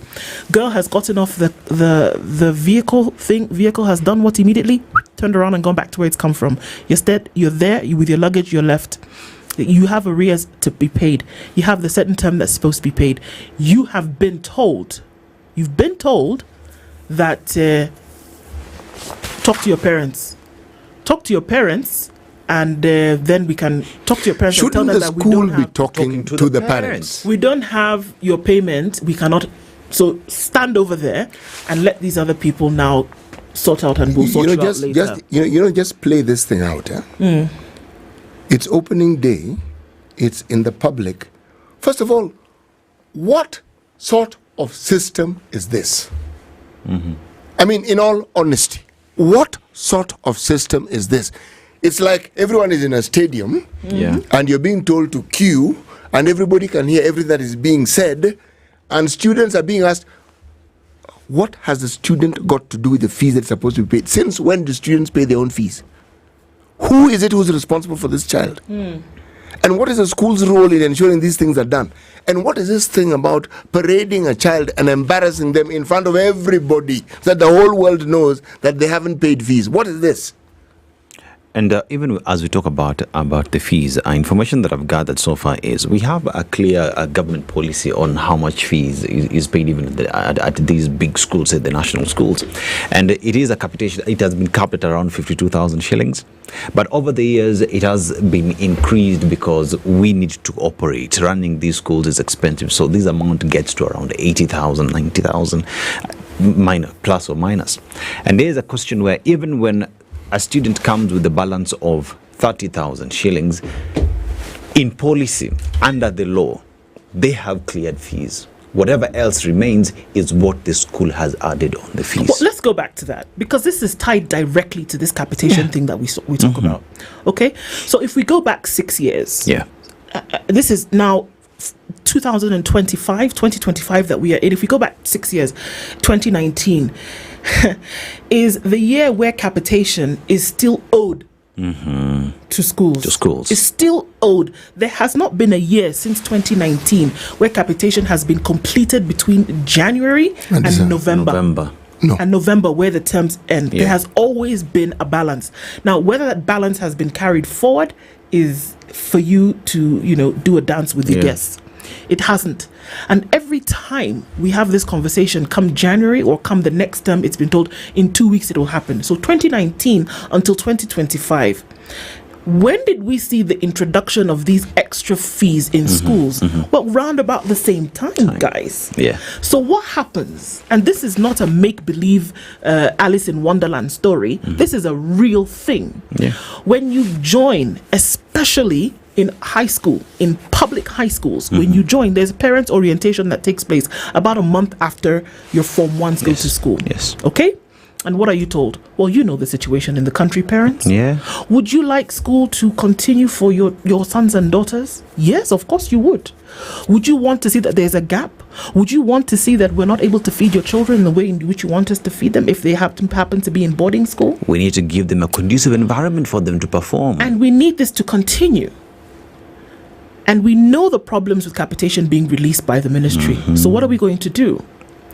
We are going to take the amount that is needed and we're going to load it on school fees. So whereas in a public school, your school fees would be around about 42, 45, 52,000 shillings per year, we're going to load 30,000 shillings, 40,000 shillings on top of that. And now that becomes your school fees for the year. Do you see the problem? Exactly. The 52,000 shillings already was burdensome for a majority of the population. We take that money and we load it on that, and we say this is what we need to pay in order to ensure seamless processes.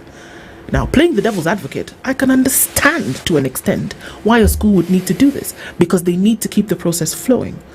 But it throttles the livelihood of parents who already are struggling to send these children to school.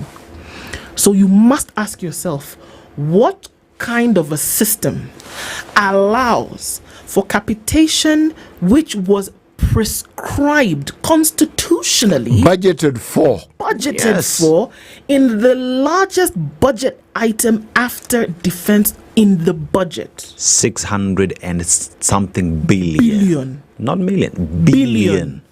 What system allows for that money to not reach schools to the extent where schools will have to now load an extra 30 to 40,000 shillings per year on parents? And then we want to pretend like the ministry has no idea that this happens in schools. You want to tell me that the ministry is not aware that schools are loading some extra between 25 to 40,000 shillings on parents every year?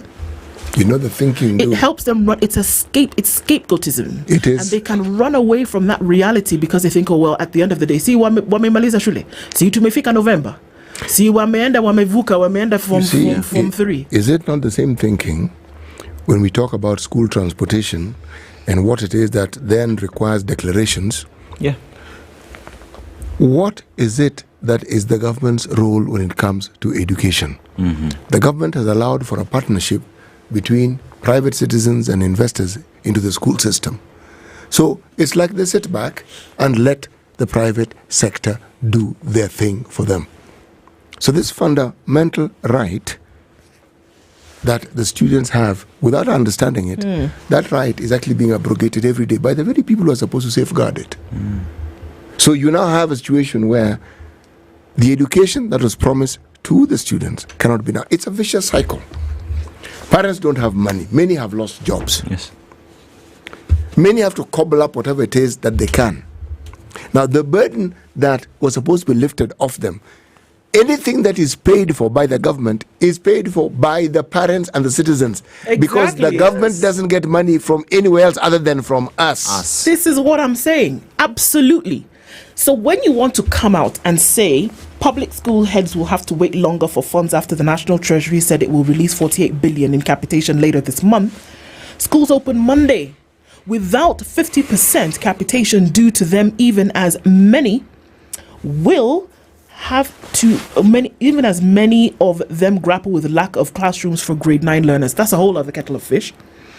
Treasury Cabinet Secretary John Badi yesterday said the government was mobilizing resources and working closely with the Education Ministry to ensure money hit the school accounts before January 31st. What do you think will happen? And then in the same breath, we will very soon hear from the Ministry of Education that there is an edict. Right? The PS Belio Kipsang will stand up one day and say there's an edict, and he's saying that schools will have no right to raise school fees. You have no right to add on these extra levies and fees. The money that you're supposed to give them, where is it? It's in the budget. Let me tell it's in the budget. How many times have we heard the late Professor Muga saying headmasters aren't allowed to send children away? Yeah. He was ignored resoundingly. He would say so, children would be sent away. If the money that is intended for the upkeep of the students is not paid, how then on earth do they expect the schools to run, first of all? Secondly, schools, even you, surely,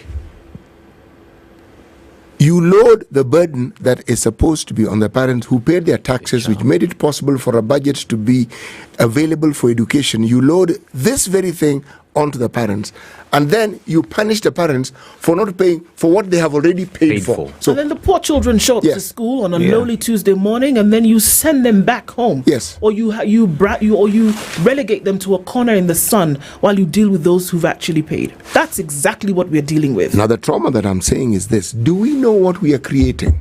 Do we know what we've set in motion? There is going to be a generation, because these people are being traumatized. They watch this thing and they're being traumatized. You are going to get Kenyans. All these fellows who are now making decisions will be ancient creatures who will be looking for body parts and who will be trying to see how they can survive. Be able to walk. Yeah, exactly, and probably try to see how they can chew meat with their gums because they will have lost their teeth. My friend, these people will not care about you also, because at that point in time, it is them who are going to be in charge. Yeah. And you are setting the stage for something that will definitely and definitively not favor you, because you will grow old. It doesn't matter what you do, unless you die now. You will grow old. And these children will also grow older. These children will get on with life despite the disadvantages that is being placed on their heads and now willy-nilly by people who are in a position to ensure that their lives are actually better. And they will remember. I imagine this girl who showed up yesterday in front of her peers being told that yes, you owe, and the amount was being there shouted for everybody to hear. You will imagine the psychological... She'll remember this for the rest of her life. Yes, she will. Yeah. The psychological scar that will be in her, and she'll think, you know what? Okay. And from the very beginning, you brandished me to this. And she's not the only person. There were others who also didn't pay fees. Yes. Now, these numbers should also ring alarm bells. When you have parents sending their children to school, it means they do not, as we say in Kenya, they have no otherwise. Yeah. If they could, they would have been there themselves. If they're not, that means they couldn't. I don't think, when I say he doesn't know, believe me, it is when you are ignorant that you behave this way. There are many pronouncements that can be made which are responsible, which shows someone is sufficiently sensitive to the situation. You know, Siti, there's ignorance of knowledge, and then there's also ignorance that is equatable to foolishness. I'm going to go the foolishness way. Because the ignorance that we talk about with foolishness, you cannot possibly tell me that you are unaware that things... You know, there is pontificating, but there is giving the true picture.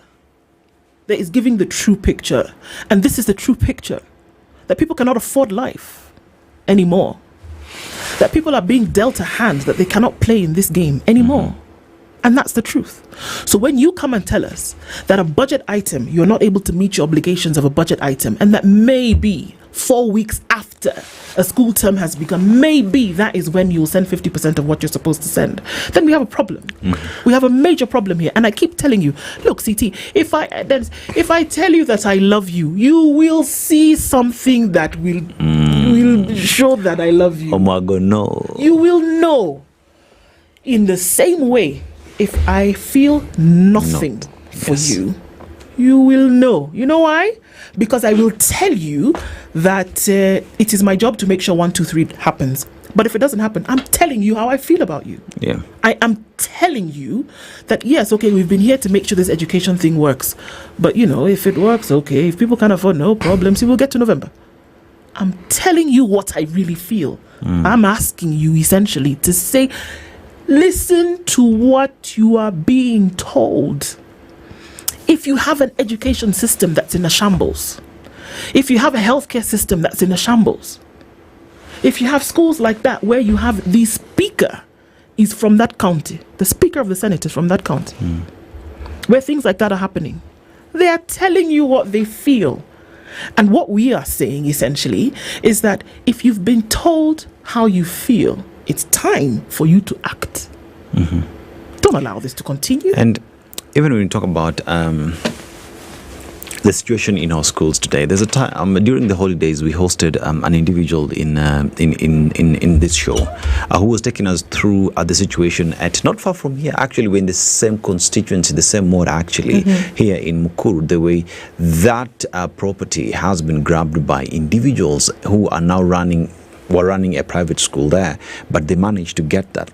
But let's look at the population in that in the ward that we are in. We're talking about a population and a school that has around 2,000, 3,000 kids, and there is no space in that institution. It's 1 acre. It is 1 acre. One. And here we're talking about being able to provide quality education to these children. What quality education are we offering to these children if the government itself has not sat down to look at, this is the population, we need to add an extra school? Because I can sit here and say, Kimalel Primary School, Eldoret, where I went to, there has been no added school to accommodate the population that continues to grow, because back in the days it was standalone houses. Now we're talking about apartment buildings coming up. That means more population, an extra school for kids to get in there, but nothing has been added. So as we sit here today, we're talking about giving quality education. Where are these kids going to study from? At the risk of getting in trouble, let me tell you guys a story. So when I say that we can, but we choose not to, and there's a special place in hell for folks who have been given a job to do and they just choose not to do it. That's why you know what you're supposed to do. You actually do have the resources to do it, but you just decide that you're not going to do it. In spite. You bite off your nose to spite your face. There's a county in this country where the president was visiting not too long ago. Things were not really happening. Boss, mature trees were planted in 1 day. Grass was made to grow and be green and manicured in 1 day. There was no water. A borehole was sunk. There was piped water in 1 day. Boards were erected very quickly because the president is coming here. Let things be done in 1 day. In 1 day, I'm telling you, palm trees grew. In 1 day, grass was watered, manicured and green. In 1 day, borehole was piped, water was flowing. In 1 day, things moved. All this in Kenya. Yes. Ndu, let me just add. And the man did not sleep there. Came, did what he was doing and went. In 1 day. So nobody can tell me that a sector which has 600 billion, according to it every budget year, gives us a school like that. Brandishes a young 14-year-old girl to go back to wherever she came from because she cannot pay her arrears. Makes it impossible for every school in the system to be on the same level, so it doesn't matter where you go. Doesn't give you the right, because you're a politician, to send your child to some hoity-toity international school when when the rest of the children in the country have to pander to the whims of a system that already is failing or on its knees. Don't tell me. Tell somebody else. 60th Madaraka Day celebrations, Bungoma County. A new airport, State House Lodge is launched there. Roads are constructed. School kids are brought to cheer the president. But after that, they go back to those schools that we are seeing. Nothing being done to make sure that the education is actually as described in the Constitution. Lest we forget, there was the promise of a 2/3 gender rule. Was there not? There was. What do we have? It was promised that 50% of the women would be in cabinet. We are at only 31.8% as we speak. Lest we forget, Health sector reforms. There was a commitment to resolve disputes within health workers within 100 days. This remains unmet. Strikes are still ongoing, despite the things that keep it. There was a promise to support persons with disabilities, promises to allocate market stalls and provide scholarships that have been implemented. Within the same health sector, people with disabilities were supposed to have found a way in which they can be exempt or they can be sustained within the health system without them necessarily undergoing the cost that other people do. This remains unmet. There was the issue of dealing with corruption and governance. There were pledges to uphold the rule of law. The administration had been accused of corruption and undermining independent institutions. As we speak right now, most of the complaints that were there when the Kenya Kwanza government came into power have remained exactly as they were. In some instances, they've actually become worse. There were promises about agriculture and food security. There was the focus on enhancing local food production and establishing agro-processing industries. Fake fertilizer. We now have a situation where, in response to this, we got fake fertilizer. Maize has been imported. When maize that has been produced locally has not even been consumed, farmers enduring losses that they didn't need to endure, and the problem persisting. So if we're talking about improvement in that sector, take a look and decide for yourself whether there's improvement or not. We also have healthcare. We have SHA and SHIF. That is not working. You go to Kenyatta today, Kenyans are dying every day because they cannot access healthcare. SHA SHIF is not working, yet you're being told every day that it is working.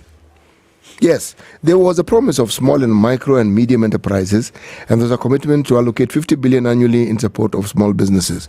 Those of you in this industry, whether that has been met, you would know this better than we do. There was housing, and there's a promise to provide affordable housing to improve living conditions.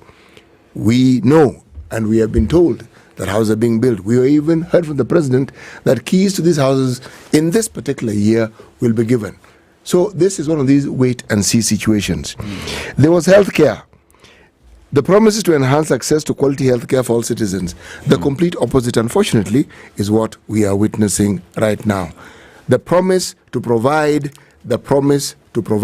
remains just that, the promise. Because if we listen to the hue and cry from those who provide healthcare, private, rural, national, government, faith-based, the problems remain the same. The commitment that was made has not been met. And the promises, if any, and if one was to be positive, it's an ongoing promise that doesn't seem likely to be fulfilled in the near and in the distant future. ICT and creativity economy initiatives to promote technology and creativity as economic drivers. Well, again, that was the promise. Do we see the reality of it? If indeed we did, then we would be seeing more and more people being employed. Do we see more and more people being employed? Again, ask that question against the backdrop of the number of industries, businesses that are shutting down, whether this equals more people being employed or more people being out of jobs. The president pledged to create 4 million jobs and reduce the cost of living within 100 days of his office. That one I will not speak about. I will let you breathe it in, and I will let you decide whether that is what has happened. Lest you forget. The promises were made. We didn't ask for these promises to be made. They were made. Political campaigning involves promises. This we know.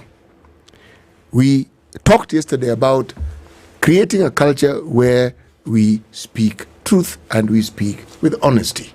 If something cannot be done and it was promised, is it impossible to come back and say it was promised but we're unable to do it? Is it impossible? I think that would be the measure of a man. Yeah. The measure of a man, you know, and in this case, man will represent human. Human, yeah. We are saying that is the measure of a man. That in the event that you were true in your proclamations, that this is what I actually want to do, and this is what I promised to do.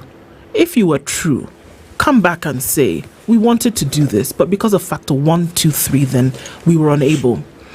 And I know that, you know, you always it would appear as though you're looking for something to complain about. But why is it important for us to discuss these things in this manner? Because it is very important for those who are in a position of leadership to know that people are aware, that the conversations need to happen, that it needs to be spoken of, that people are aware that they know that they ought to be taken care of, that their livelihood essentially rests in your hands as leadership, that there are things that actually need to be done, that when you make a promise, you should fulfill it. And if you cannot fulfill it for whatever reason, that you open your mouth and say that we cannot because of 1, 2, 3. What is the reason why now, for example, that 48 billion shillings that should go out in January to the schools hasn't gone out? Do you know, with all of this talking, we don't know the reason. Yeah. We've not been told why. Is there no money? Is there not 48 billion shillings in the country purse? What's the reason why that at this time Treasury is scrambling for resources? Or is it because for every 100 shillings that comes into the country, 70 shillings of that goes to paying off debt for which we do not know what it went to do? Maybe that's the reason. But are you being told? No, you're not. And that is why I continue to say, if your leadership does not take the pains to explain to you the reasons why things are happening in the manner in which they are, it will operate with or without you. Yes. And we are saying that you cannot be in a situation where leadership operates in spite of you. It cannot be, because it is because of you that they are there. We'll continue to talk about these things because it's necessary for people to know that we are aware. We continue to talk about these things. We continue to raise these issues because if we don't, we're complicit too. When you talk about enhanced agricultural support and you talk about significant investment in agriculture and the planned boost of food production and to reduce the reliance on imports, and yet right now we're talking about from October last year and we're moving on. 2 million Kenyans are facing starvation. 2 million. 2 million. 2 million. What does that tell you about this program that you're saying you have, where you're supposed to boost production? You're supposed to ensure that we have reduced reliance on importation. Have we really? No. Actually, we keep importing. And the things we import in terms of foodstuffs are things we could actually grow locally. And City, when we were having that same conversation yesterday with Senator Mtata, we know the solution to this: delinking the treasury from the presidency. Yes. National Assembly knows what they need to do. Yes. The president knows what needs to be done. Yes. He holds the majority in that house. He does. He can easily direct his majority leader to come up with a motion to delink treasury from the presidency and make sure that treasury runs as an independent institution that has no political control. But they choose not to do that because they want to control this money. Remember that whatever it is you're talking about, talk about education, health and whatnot, it is money that we as Kenyans have already paid for. It therefore behoves upon the leadership and those in power to make sure that the services that we deserve, we're not begging for it. It is our right. Under the Constitution, it is my right to health, right to education. We are not begging for it. They need to understand that they must provide these services because we are telling them that we want them. We've already paid for it. That's really the point we're making. We've actually paid for this. So can we please have it? Okay? You're not even pleased, Seth. You're being polite and saying, can we please have it? Just do your job. Just do your job. You see? CT, look, it's a principle thing. It is a principle issue. You wake up in the morning every day at 3 a.m. You show up here at 4. 2, then you eat too girly. You show up here at 4 o'clock. He does. You show up here at 4 o'clock. Does somebody remind you every day, oh, by the way, CT, you need to be here at 4 o'clock so that you can get your thing done and we can have this conversation? Does somebody, every day somebody needs to remind you? Nope. So, because where do you think you're going? The beach? When you show up at Treasury, when you show up at the Ministry of Education, when you show up at the Ministry of Health, when you show up at the county level, does somebody need to remind you, oh, by the way, this is why you are here today? And when you arrive there, you actually have a job description. Yeah. And the job description exists because it's a job you need to do. Come on, man. That's why you have that description. Yeah. That's why we need to remind you over and over and over again. Even one of the good books says, you know what? You need to live it out daily. It's not you can do today and then not tomorrow. Daily. You need to do it daily. You show up daily to do the thing. There are millions of children depending on you. There are millions of sick depending on you. There are roads that have not been... see it. Even as we conclude, there's something that I looked forward to when I listened to the pronouncements that were being made during campaign time. That was on poverty reduction. The idea was to lift 5.5 million people out of poverty and reduce hunger for 2.9 million individuals by improving access to resources and employment opportunities. 90% of Kenyans today are poorer when that statement was being made. Yes. So when we look, focus on the things that you need to understand, and citizens, it is your duty, yes, to ensure that you hold your leaders to account. Yes. Do not blame them, hold them to account. And it's almost a demand that we do. Yes. It's almost a demand that we have to hold to account as we hold ourselves to account on things that we need to do, because I do feel that there's a big part that we need to play, but we also have it's a demand upon us to hold people accountable for the things that they are supposed to do. So have the conversation. People ask, why are you so upset? And I ask, why are you not? Why are you not upset? You should be. You all have MCAs, you all have MPs. Hold these fellows to account. You should. Conversations continue. Good morning. It's 8 a.m.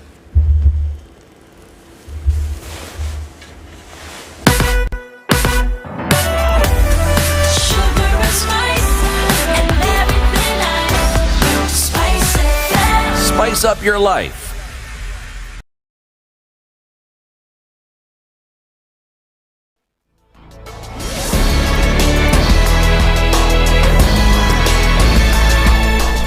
Good morning, this is the News Wire. I'm Leah Ubaga. Trans Nzoia Governor George Natembeya has denied allegations linking him to killings and the dumping of bodies in the Yala River. Natembeya said Yala River is not even located in Nyanza region, but is located in Nyanza region and not Rift Valley, adding that all major operations he planned to combat cattle rustling during his tenure failed due to lack of funds and political interests. Mambo yalikuwa yanafanyika Ribayala mimi sijui. Mimi sijawahi kufanya kazi Nyanza ambayo Ribayala ipo. Hakuna wakati hata mmoja ambayo serikali iliua mtu Kerio Valley. Kuna wakati nilifanya interview na vyombo vya habari, nikasema kwamba zile operations ambazo tulipanga zote, mimi nilikuwa regional commissioner, ambazo labda ungeona uwezekano kwamba watu wangewawa, hakuna hata moja ambayo ilifanyika. Kwa sababu hakukuwa na political goodwill, hatukuwa na fedha, na pia Harambee House hawakutupatia idhini kufanya operation. Kwa hivyo yale mauaji ambayo yalikuwa yanafanyika, either majangili wenyewe wamekutana wameuana, ama majangili wakati wanaiba mifugo wameua wananchi ambao hawana hatia. Mambo ya kubeba mili na kupeleka Ribayala, ila ataongea mambo Ribayala kama atajitambua anaongea juu ya nini. Natembeya father said that while he does not regard former Deputy President Rigathi Gachagua as an enemy, they have neither held any discussions nor communicated on political matters.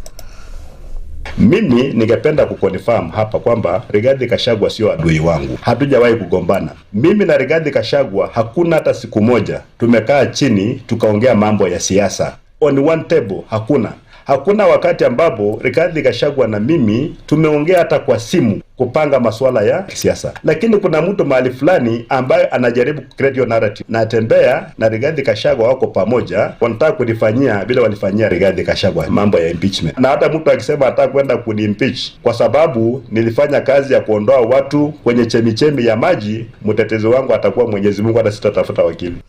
Some leaders in Homa Bay County led a tree planting exercise in celebration of the AUC chairmanship candidate Raila Odinga's 80th birthday. SUPKEM's Nuhu Abdul and County Assembly Speaker Walter Opiyo urged residents to plant and preserve indigenous trees.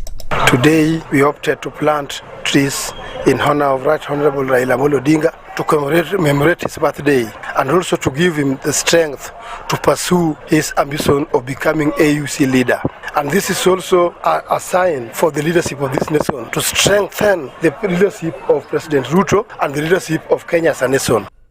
And Opiyo said Odinga has demonstrated the qualities of a leader who fought for constitutional reforms that contributed to the launch of decentralized governments in the country. Are joining Raila in his 80th birthday, and in the process we are also planting a tree for Raila, because Raila has done a lot of many changes in Kenya, and therefore we wish him the best to go and look for his seat in Africa as a person who has fought much, who has brought devolution.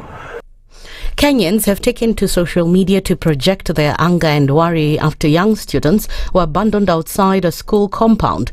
The students at St. Anne's Girls Secondary School, Nairobi, were locked out in the cold last night. The school principal allegedly prevented the girls from entering school after they arrived late at night, forcing them to remain outside the gate.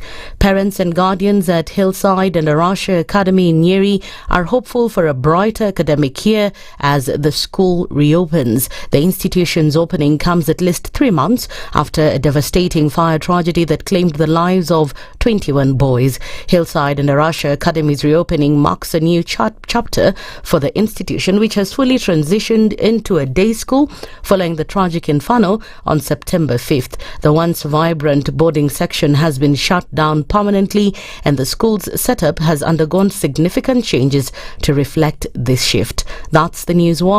I'm Lydiah Obaga.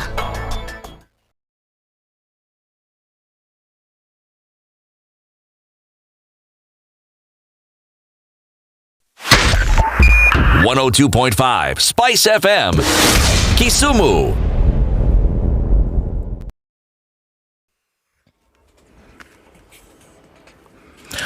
Okay, at 5 minutes after 8 o'clock, what does it look like on the roads this morning? It's still busy on Haile Selassie as you go towards the city. That's doing the thing. And also on Landis Road, there is some traffic. It's spilling over from Jogo Road, and some of that is going to go back through towards Lusaka Road. We'll be busy for some time.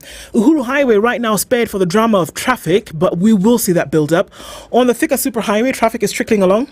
It's finding its way from Garden City, before that Kasarani, out towards Muranga Road on one side, Wangari Maathai on the other, and there's traffic coming in from Limuru Road, so that whole area is doing its thing. A quick look at Waiyaki Way, it's flowing through towards Westlands, but James Gishoro will give some traffic going towards Red Hill.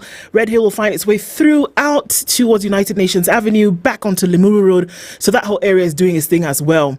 Langata Road, not too bad right now, crossing over towards Ngong Road at the City Mortuary roundabout, so that looks okay. And the Southern Bypass looking good as well. The Eastern Bypass will see some traffic there building up, and as you go towards the Cabanas interchange, there is traffic as well. Everybody's moving hooting to where they need to go this morning, and hopefully keeping traffic at bay, except for some parts, but not too bad. Let's keep it just that way. We are in Traffic Hour. We'll talk Spice FM KE on X, hashtag the Situation Room.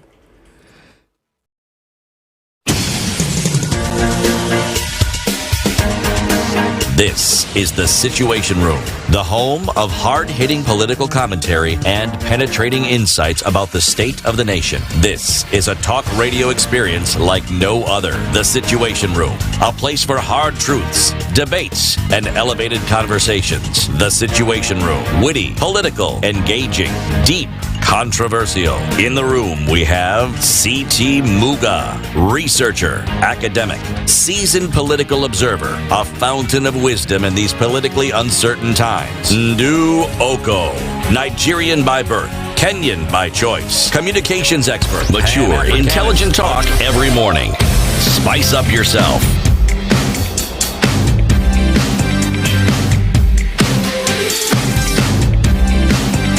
Mornings done right. 94.4 Spice. To the third hour of Kenya's biggest conversation, and the conversations continue this morning. Here we are, and thank you so much for our audiences joining us all over the country and indeed around the world. Keep it here for more of that. Our live streams are up on YouTube and Facebook. Good morning, everybody. Karibuni sana. This hour, we have a conversation with county government, and we're looking at devolution. We're looking at state affairs. We're looking at economic policy and where we are this morning. Deputy Governor for the county of Machakos, Francis Mwangangi, is our guest and seated in the hot seat this morning. DG, good morning. Good morning. How are you doing? Trying. Oh my, you have to think about that. Yes. Wow. Yes. Can we say Happy New Year at the very least? Happy New Year at least. Happy New Year at least. Yes. Wow. Okay. Let me give you a little bit of good news, even as good things happening. Dennis will tell us a little bit about what's happening with the Tuajiri Foundation and what the foundation has been doing before we get into things. Is that all right? Yeah. Now let's talk about youth unemployment in the country, that being a problem that already exists now. We realize that overall unemployment in Kenya is at 12.7%, with majority of these being 15 to 34 years, the youth pretty much, and 1 million young people enter into the job market every year, that is annually, without skills, some having either dropped out of school or completed school and not enrolled in any college. Now KCB sees this as a problem and wants to offer solutions. What are they doing now? KCB established the Tujiajiri program in 2016 to empower and equip unemployed youth out of school in the informal sector to start and grow micro enterprises. Now KCB Tujiajiri says that they are training key sectors with highest job creation potential, including construction, manufacturing. I know you love these, and beauty, makeup, and whatnot. That they are doing it very, very well. And ICT, sustainable agriculture and climate change. And they're saying these, to be able to get this information, kcbgroup.com/foundation. I'll just leave you where you are, but we've understood what it is. You say. Dennis, surely. Yeah. DG, as you know, we go around the country, or rather the continent, every week. CT rather travels. Don't ask us how he does that time travel, but he does. And every week comes with a new proverb from a different African country. This week, he is in a country that you might have some information about. So, CT, will you welcome DG with a... Yes, I will, but I'll give you my hint. This particular country has many, many things that is unique about it. And one of those things is that it is the 7th most populous country in Africa. But look, it's January, it's the 8th, we have the DG here. So let me give him another hint. The first African woman to win a Nobel Peace Prize also comes from this country. Which country is it? Is it Liberia? You know, we're going to take you to Liberia. So that you can be a citizen there.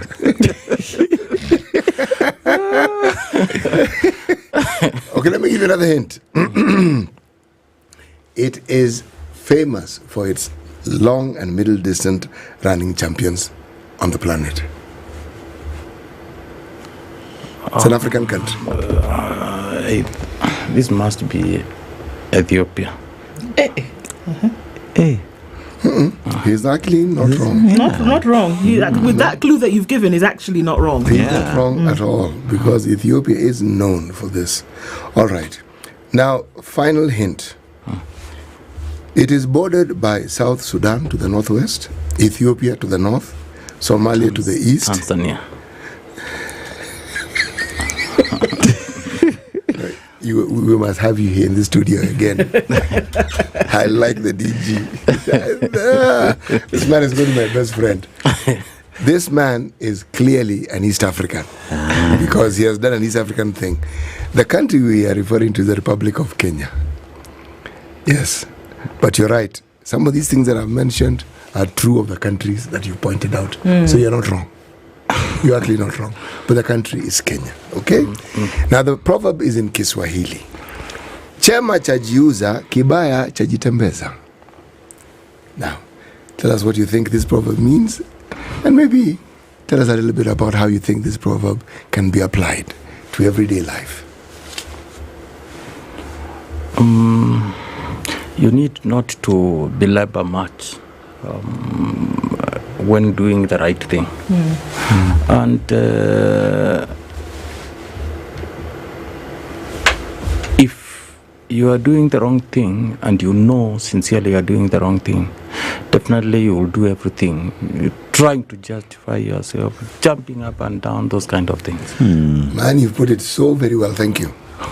I will not add to it. You have explained it well and you have put it beautifully. Thank you. Yes. Very good.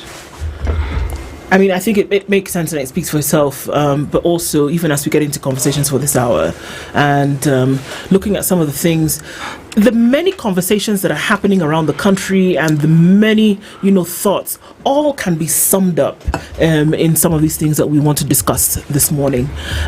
When we look at state affairs, when we look at devolution, when we look at the economy, all of these mirror conversations that are happening. whether we talk about, the state of, the economy, whether we talk about education, health, we talk about abductions, we talk about disappearances, we talk about the responsibility of the police and the president and the executive. An overview from your point of view as a deputy governor in a county in the country at the moment, what would you say is the state of things when we talk about the state of affairs? That's a heavy sigh, DG. I hope it comes with relief, though. No, sometimes you are told to think before you speak. State of affairs. We have a leadership that, in my view, might not be well listening to the people they lead. That's my first assumption. Number two is out of that we have seen maybe the leadership being on one side, the citizen on the other. And that has led to a lot of misunderstanding, something that I think can be corrected if there is more listening, more communication, and everything we do, we put our citizens at the center of it. Now, the state of affairs is such that we have economic hardship in the country, and this is affecting literally everybody, rich, old, young, middle-aged, everybody. But I think we need a conversation around that so that at least we understand as a country why we are doing what we are doing. So I think generally that is my... And when you see some of the things that are happening, it is only that they are not reported. But I know this what our security agencies call petty crimes. They are on increase. That's something I'm sure even our National Police Service can confirm, because these are things they handle on a daily basis. Why? It means the economic hardship that is eating everybody is also increasing poverty.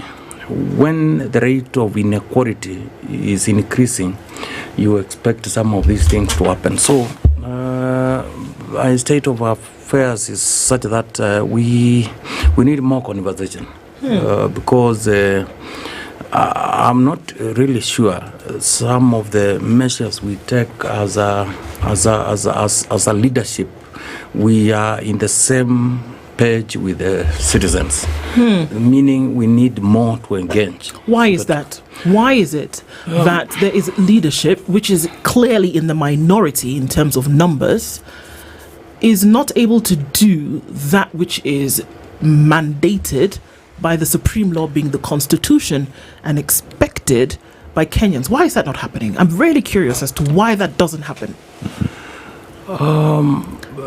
There's this fellow called Lord Acton. He once told us power tends to corrupt, and absolute power tends to corrupt absolutely.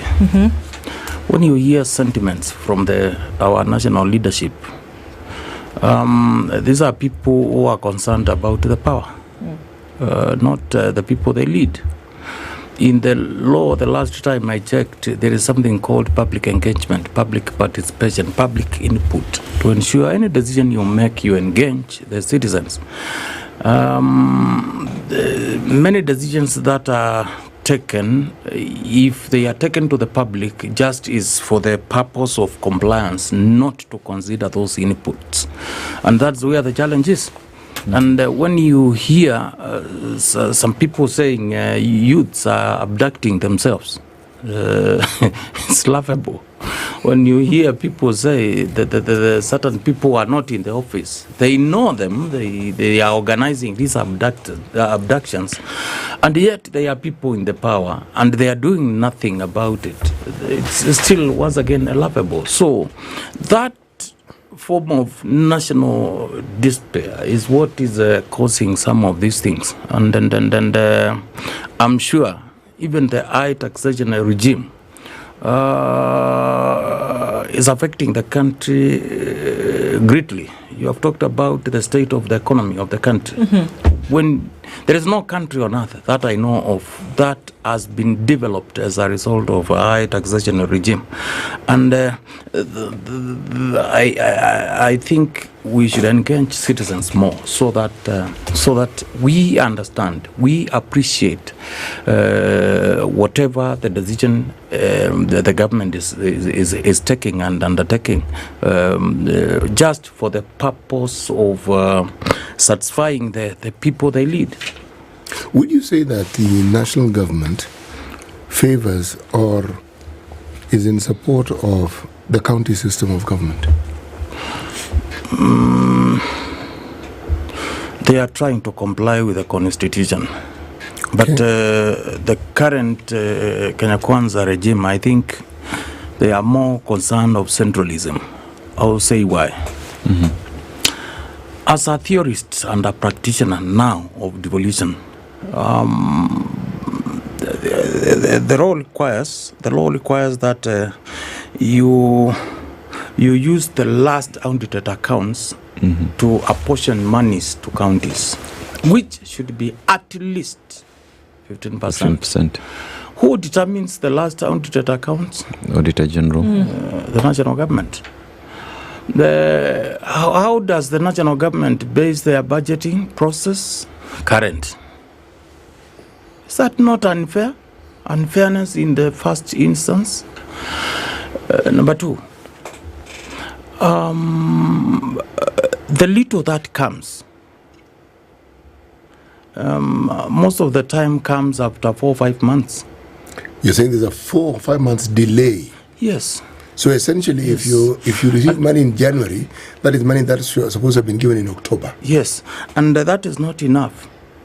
You are expected as a county governor to pay salaries, to ensure healthcare system is working, including salaries of the doctors and the healthcare workers. Because health is devolved. Yes, you are expected to ensure there is availability of agricultural extension officers, yes, agricultural inputs. I've seen this as an attempt to kill devolution in Kenya, indirect way of killing devolution in Kenya. When you see a foreigner being brought all the way from India, and he is connected to well-connected personalities whom we know too well, people who are taken to court for economic crimes, like the famous clinics, are people leading healthcare reforms in Kenya. And then you hear just one single contract of 104 billion of just acquiring a system that ideally at international market cannot go beyond 400 million. You wonder, what kind of life is this? Just one. And we are happy as a country bringing somebody out there to come and do some of these things for us just to make quick money. Yet health is devolved. Health is devolved. I know Kenya is a unitary state. I know Kenya is not practicing federalism. But a function that is devolved, we need to respect the mandate given by the constitution to counties and the mandate given to national government by the same constitution. It means, literally, I've seen of late that the national government is doing literally everything that is supposed to be done by the counties. Literally everything. Okay. When you see the line ministries that whose functions are supposed to have gone to counties today, they have a very bigger budget than the money going to counties. You can name water, you can name even roads, you can name even agriculture. Even health.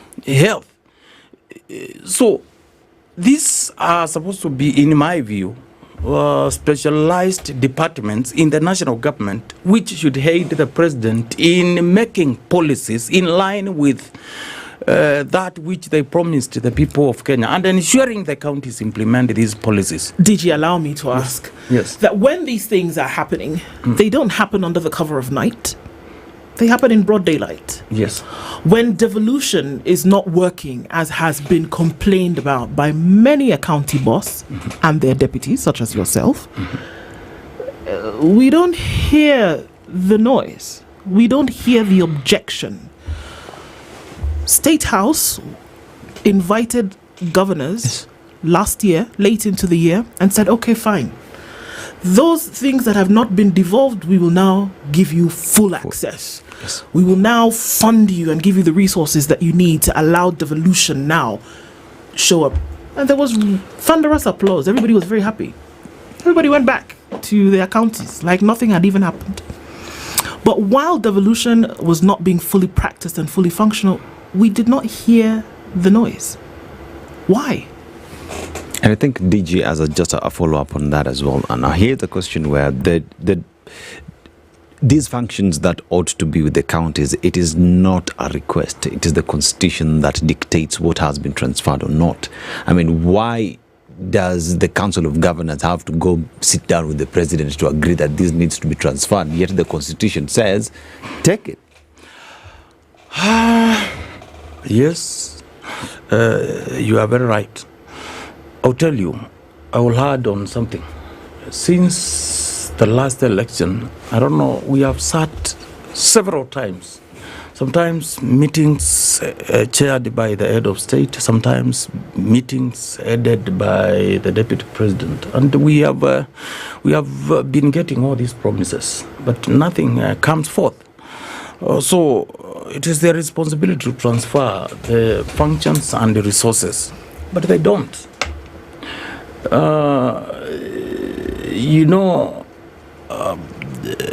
If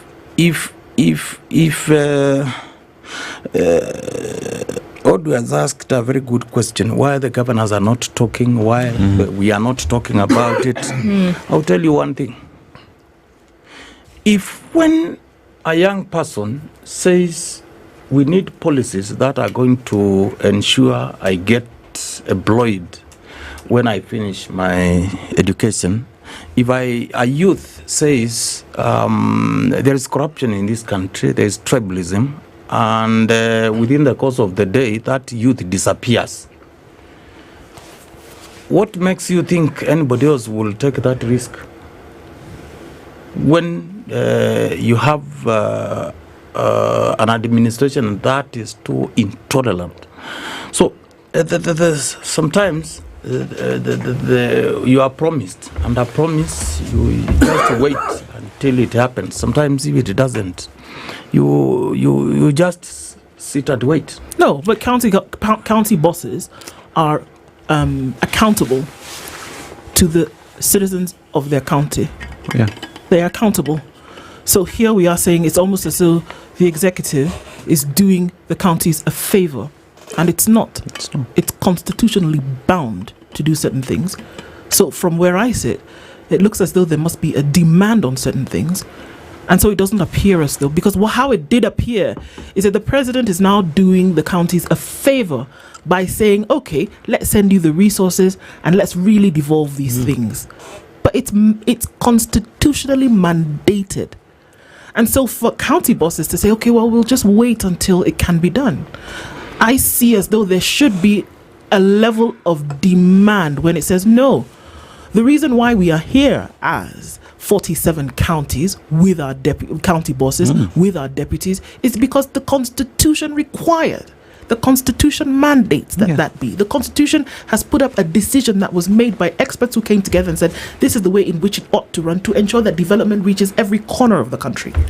But now when we say that rollout is vested in when the president decides, okay, today is a good day to say, let's really devolve this thing, and the county bosses are not demanding, then in my opinion, that's a failure on that part. How do we say, no, you're not doing us a favor? There's a supreme law which we're all bound by that says this must be done. You are right, but they have done so many communications. They have demanded during the tenure of the immediate former chair of Council of Governors, Anne Waiguru. She did it more than 10 times on behalf of the governors. Even the current deputy president immediately came to power less than a month ago. He had a meeting, and there was a degree that this will be done within the shortest time possible. We are still waiting. We are still waiting. So those promises are ever there, and we wait. But I can, as I sit here, I can literally say, today, I have example. I can name the national government today is doing literally almost everything that the county is supposed to be doing. DG, I hear you speak from a very sad position, if you ask me. It's as if you're saying that the county and devolved units seem to be so powerless, yet you have been given the power by the Constitution. We also understand that the governors themselves are surrounded by another institution that goes to speak on your behalf, the Council of Governors, with a chair and all the other bodies that are there. How then do you convince us that you cannot do anything to claim your position, yet the Constitution gives you the power?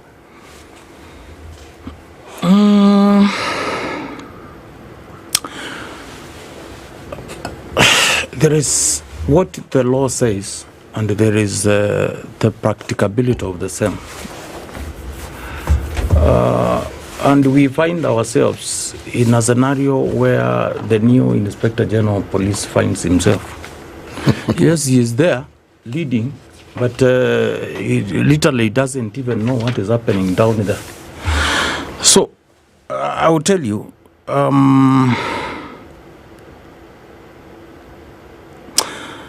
the two levels of government are supposed to be working collaboratively, respecting one another, respecting and observing the law. But currently that is not the case. We have stated our case. We have said what is devolved is supposed to go to counties. And again, there is also another promise, and I can tell you the seat is very hot. We were here. I will remind Kenyans something that all of us know too well. Many of Kenyans did not agree with the manner in which the last government of President Uhuru Kenyatta treated the deputy president then. And I remember the current president called media. That was broadcasted everywhere across the country and beyond. And he said, the way I've been treated, I will never allow anybody else to be treated as such. Okay? Where is Gachagua today? I'll give you another example. The two leading political organizations in this country, or other coalitions, all of them had a policy touching on devolution. It is in our programs that we promised Kenyans that once we are in the office, KK administration promised 30 to 35% of the total revenue of this country will go to devolution. Yes. We, on the other side, we were saying 40 to 45% will go to devolution. Where is that today? So all of you the 30% on this side, the 40 to 40%, 45% on this side, everybody failed on that. No. We could not implement ours because we did not win national government. Oh, had you won national government? What you're saying our is that promise 40 to was 45%. between 40 to 45%. We're going to go to a break in a short while, but I want to understand what exactly would have made that happen. It takes the goodwill of the national government. The same way President Kibaki, way back in 2002, promised Kenyans, once you elect me, I will implement free primary education. And we start the journey to free secondary education. It is the same thing.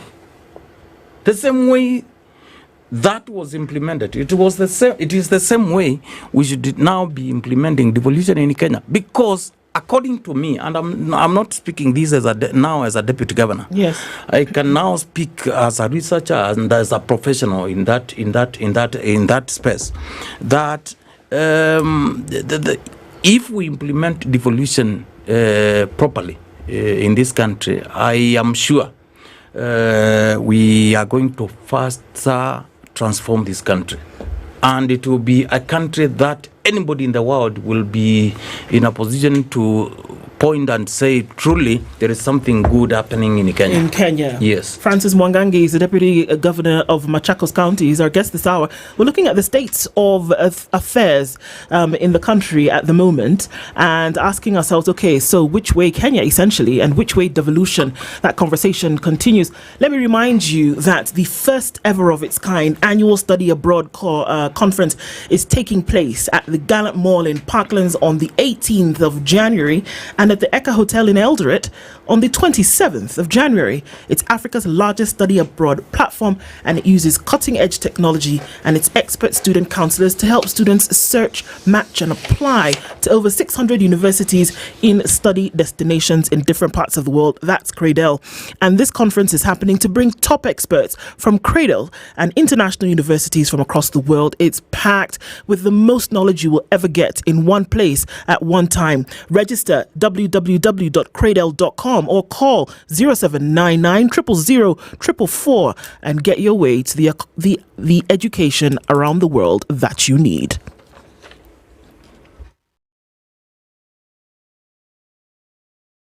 This is the Situation Room, the only way to start your day. The weather with Spice FM. The weather this morning at exactly 37 minutes after 8. Now it is 26 degrees highs and lows of 14 degrees in Nairobi, and highs of 31 degrees and lows of 14 degrees in Kakamega County. In Mombasa, highs of 31 degrees and lows of 24 degrees. In the lakeside city of Kisumu, highs of 30 degrees and lows of 20 degrees. We go across the border to Kinshasa, Congo, DRC, highs of 31 degrees and lows of 22 degrees. And in Dar es Salaam, Tanzania, highs of 31 degrees and lows of 26 degrees. And we go to Mogadishu, highs of 30 degrees and lows of 23 degrees. And in Paris, France, the city of love, highs of 7 degrees and lows of 4 degrees. And finally, in China, highs of 6 degrees and lows of negative 2 degrees. That is the weather. These are. Sugar and spice and everything nice. Spice FM. Spice up your life.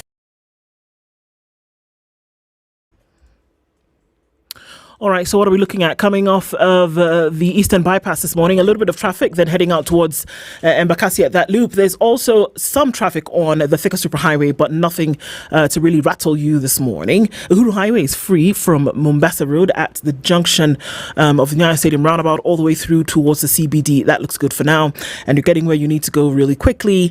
As you come off of Ngong Road, there's a little bit of traffic heading out towards, then touching on Valley Road and then out towards Kenyatta Avenue. All manageable. Whatever happened on Wangari Maathai Way this morning, not quite sure, because there's still a bit of a hold up as you come round towards museums and touch on Chiromo. Just a little bit of that. Okay, so we're keeping an eye on all of this. We are still in traffic hour. Let's talk Spice FM KE on X. Hashtag the Situation Room. Mature, intelligent talk every morning. Spice up yourself.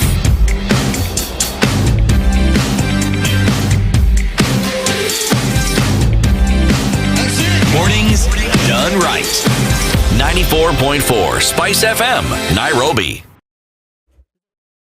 Deputy Governor of Machakos County, Francis Mwangangi, is our guest this hour, looking at the state of things in the country and asking ourselves the question, okay, so where are we going? What are we doing? And it seems that for the longest time, mum's been the word from governors and their deputies, but now it seems as though folks are a little bit rattled. Little money trickles to the counties. This is what we are led to believe, but some money does get there. Now, if the situation is as dire as you've painted it, how then do counties survive?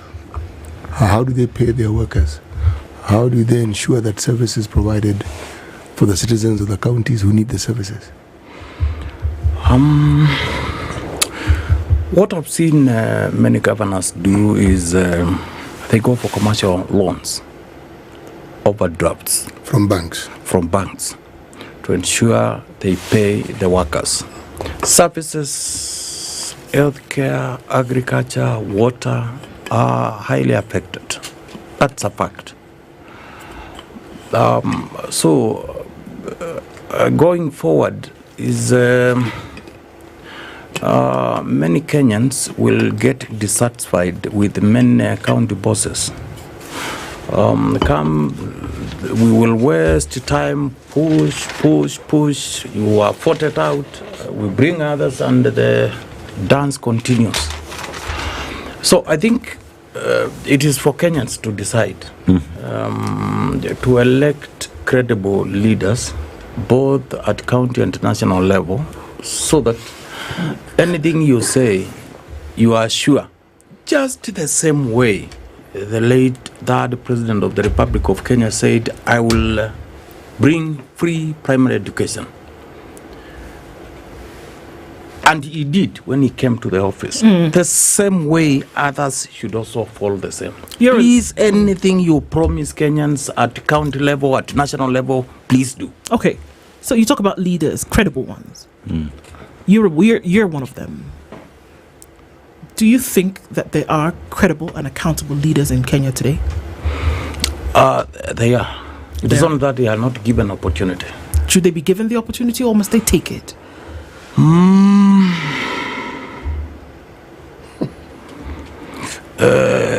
There are those who are about to take it. And there are those who have been appointed to some of those positions, and they act at the whim and the directives of the appointing authority. So they have very little they can do, despite the good intentions, the good plans that they have to offer.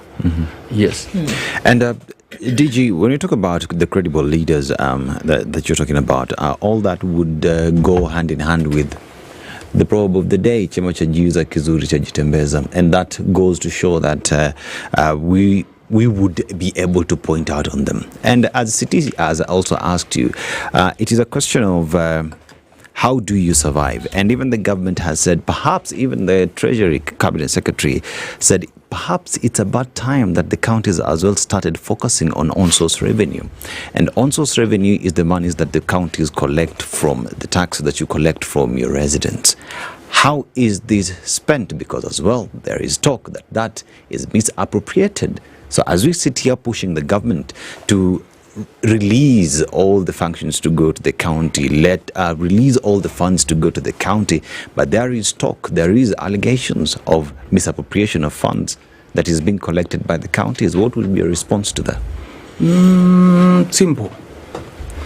That is somebody running. Well, anybody who has that kind of notion or allegation is somebody who is running away from his or her responsibility. Simply. We have investigative organizations in this country, paid for, maintained by taxpayers. They need to do their work.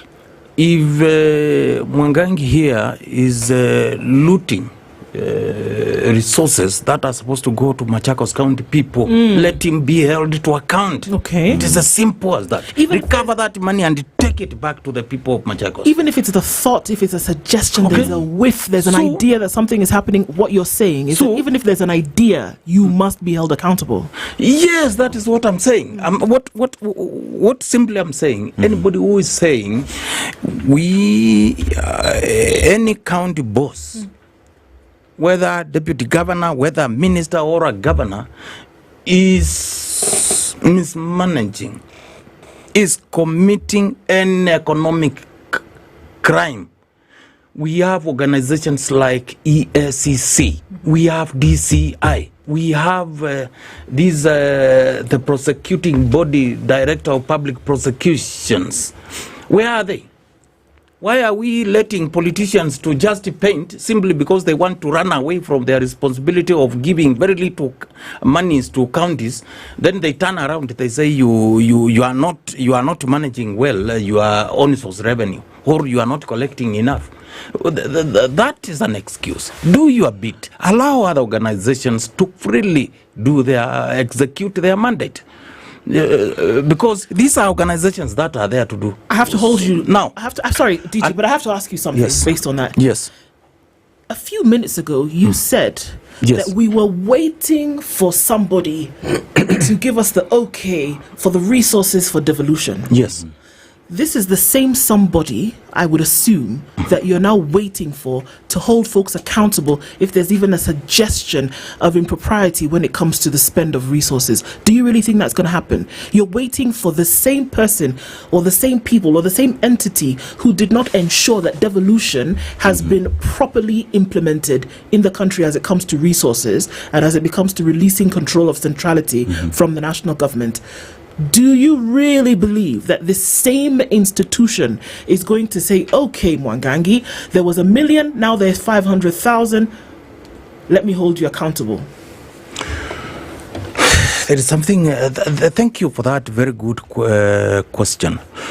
What I'm saying simply is the way devolution works, this what we are calling on source revenue, we collect and it goes to central bank. It is a process for us to even get it in the first place. Okay? It's not like we collect and bank it in an account and then we go whenever we want to withdraw it and use. No, that is not how it works. It comes back to the same national government. Then from there, there are processes to get it back. But simply, let me talk about this own source revenue. Every Kenyan today is talking about high cost of living as a result of high taxation by the national government. Do you want now again county governors to also tax the same people? We had another burden on these suffering people so that we can get enough own source revenue so that we can develop our counties. Is that what we are saying? I like what you said when you said it doesn't work that way. Let me add and say it actually doesn't work that way. Yes. One, how many counties, this is a rhetorical question, I'm not directing it to you, but I will direct a question to you, actually tell their citizens that their projected or their anticipated own source revenue is this amount, so that when they collect, we know how far they have to go to reach what was targeted, how far they have surpassed the target, and how it is they go about it, and how efficient the system is. Because collection is not just a matter of we have taxes, we have levies, and so we collect. There are all these things that come into play. Now, if I were to ask a direct question to you and ask, what would you say is the anticipated or the potential revenue that Machakos County can actually collect in a year? You would know the figure. Potential. And I would also ask, how realistic is this potential that you speak of? Because for it to be potential, you must say it's going to come from this. Yes. Then I'll ask that secondary question of the mechanism by which you're collecting it, how efficient is it? Why I ask this question is because if whatever levies, whatever taxes the county has remains as it is, and there is a genuinely efficient system of collecting, literally every county would collect, not might, would collect more than they actually collect. Am I speaking a falsehood, or am I speaking something that is true? True, yes, and also there's a challenge on that assumption to many counties, or literally almost half. There are counties that cannot sustain themselves unless they are supported by this revenue from national government. I'm not talking about sustaining. So, I'm not talking about sustaining themselves. I haven't gotten there yet. Yes. I wasn't even going there yet. I'm simply saying ensuring that you collect what you can collect well, and so that you collect all of it. Let me put this across to you. Yes. When in the days when we had what you call the system of municipalities, okay, local authorities. Yes. Researches that were done at that particular time found that of all the collections that were made, only a third of what was collected actually ended up with a third. I am yet to be convinced that that has changed with the county governments. That whatever is collected, sometimes it's not collected, but whether it gets to where it's supposed to go is a completely different question. So when you say they can't sustain themselves, are we saying that these loopholes that exist and are known to exist because research has been done and has been found to be so, if these are sealed and it is collected, would the counties not have more money that they're actually collecting than they're collecting now? That is the question I'm asking. Okay. Not can they sustain themselves? Allow me, I answer that question with the current state in Machakos. If you come to Machakos today, we don't handle cash. When the governor of Machakos came in, she found over 213 pay bills. How many? 213 pay bills. Yes. They were collapsed. All of them. They were pay bills for the county? Yes. Ostensibly? Yes. Okay. They were collapsed to two. Two? Yes. Okay. One to handle healthcare and another one for the rest of the county. That I've seen the revenue continue increasing literally every month. Since then. So if you come to Machakos and I'm there as a revenue officer and I'm asking you for money, cash, hard cash, then that is a different thing altogether. So we are trying, and partly I agree with you. Counties are not collecting what ideally they should. Why? Capacity. Not enough people? Not enough in terms of a platform? What are the... Use a good word, capacity. It's very all-encompassing. Such as what? Please, I would like to expand on that a little bit, because we use it sometimes as a blanket statement and say because you don't have the capacity, what? In terms of human resource? In terms of technical support framework? Why wouldn't a county whose first and majority charge goes towards salaries, for example? Maybe there is something I want to bring to listeners and viewers, that as a technocrat, there is something I've realized from these counties. You know, city has talked about local authorities that were there. You know, counties inherited these local authorities. There were staff that were there then. Then when governors came, they also employed the staff. Yes. And also national government to start devolution of the seconded staff. Now, many county governments have not taken steps to collapse these three types of staff to one and efficiently train them on what they need to do. Why is that the case 15 years later? Now, no, it is there. It is there. So, the case is there because it's the political entities. You come promising to do something, And again, it all depends on the person at the top. Personally, if I were in a position,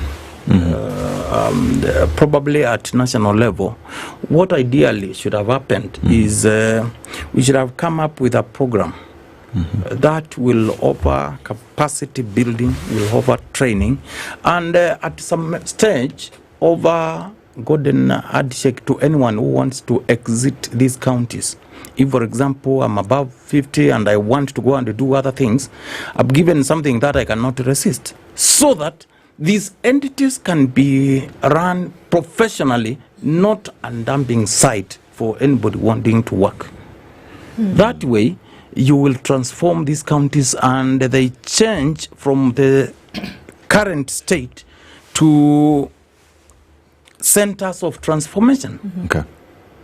That will ensure the country grows from every corner. But I've not seen this happen. Yet, in practice, when you go, you interact with staff from many different counties, you find there are challenges. There are people of this, people of that, and others who are just there watching, who even do not know. So that is that's why the counties are not. I'm trying to answer the question why the counties are not operating optimally. Now, DG, you've raised issues to do with let's say Machakos County not having the capacity to collect that which they ought to, which they should actually collect. This is a problem right there, which needs a solution. There is also the fact that we have 3 centers of staffing in the counties, which, according to you as well, there needs to be a solution towards that problem. As we speak right now, let's talk about Machakos County, because that is where you're from. What is the leadership in Machakos County doing in making sure that the resource that you do not have, you have the resource so that you can collect more? Second of all, with this issue of staffing, the solutions that you are offering, where are you with that? 2 very good questions. One, what the governor and the county government there are doing is, I've talked of collapsing very many pay bills, for one. So we have embraced technology and we are seeing fruits. That's one. On what we are doing to ensure these 3 groupings are brought as one and we have one government, we are providing capacity building and also sensitizing staff that this is your county, this is your government, this is your people you are serving. So we need to act as one. But as a county, we are lacking financial muscle to bring the program I said of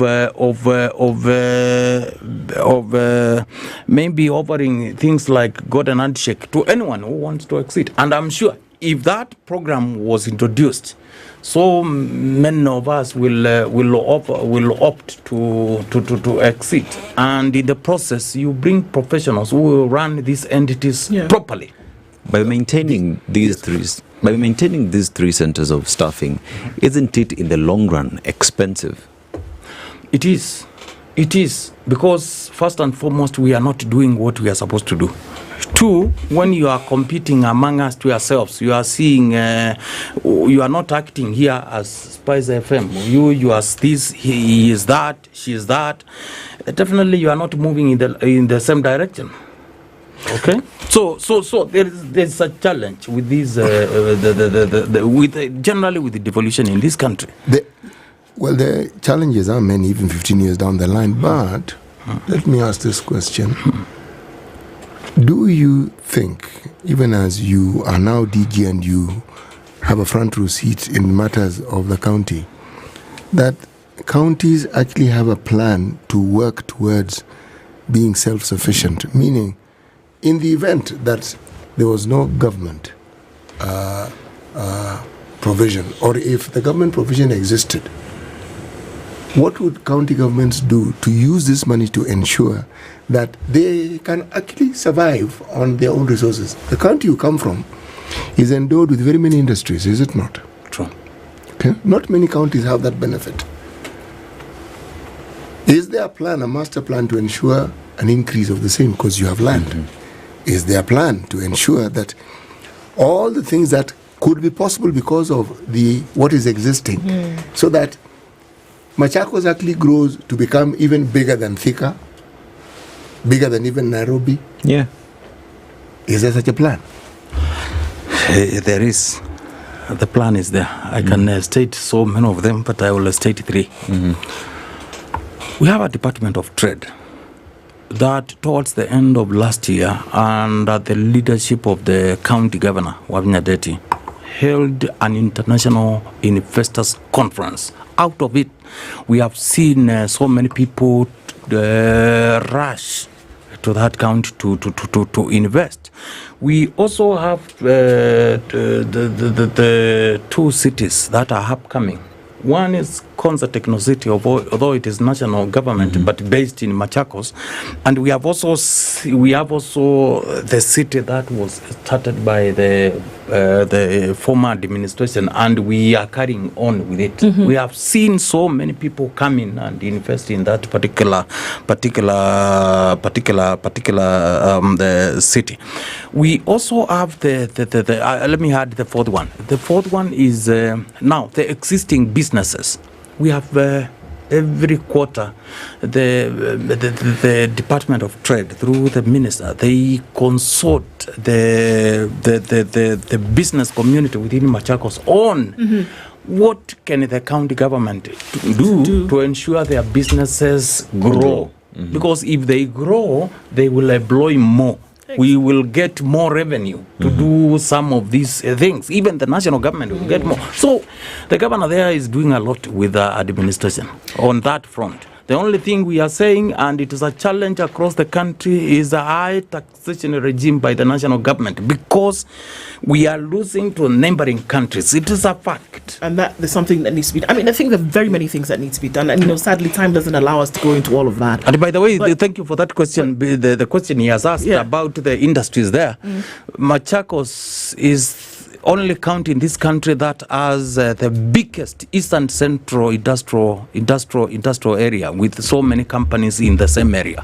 It would be interesting to see what they actually produce, and it will be interesting to see what the numbers look like, and perhaps that's why we should have another conversation of this nature in the near future. But for today, we want to say thank you very much, Francis Mwangangi, the Deputy Governor of Machakos County, for being here this morning. The conversations continue. It's 9 a.m.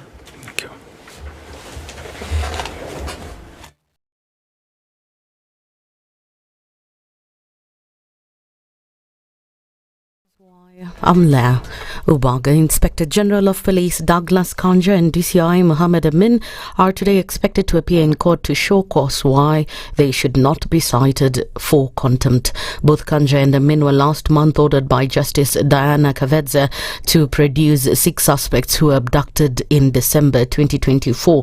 The orders had required that the victims be produced before court on December 31st last year, but that did not happen. As such, Justice Bahati Mwamuye directed that they personally attend court today to show cause why they should not be cited for contempt for failing to heed the orders. So far, the victims, Roni Kiplagat, Billy Mwangi, Peter Muteti, Bernard Kavuli and Calvin Madoni have been released. Only Stephen Bisi remains unaccounted for.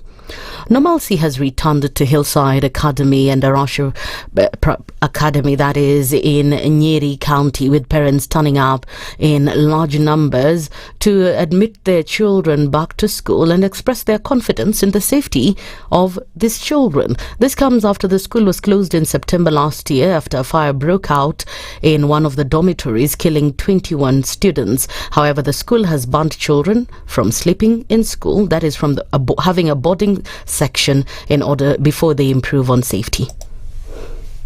Niko na confidence juu si tu hapa ati boarding imetolewa. Tumesikia kaunti kadhaa kulingana na serikali vyenye inasema.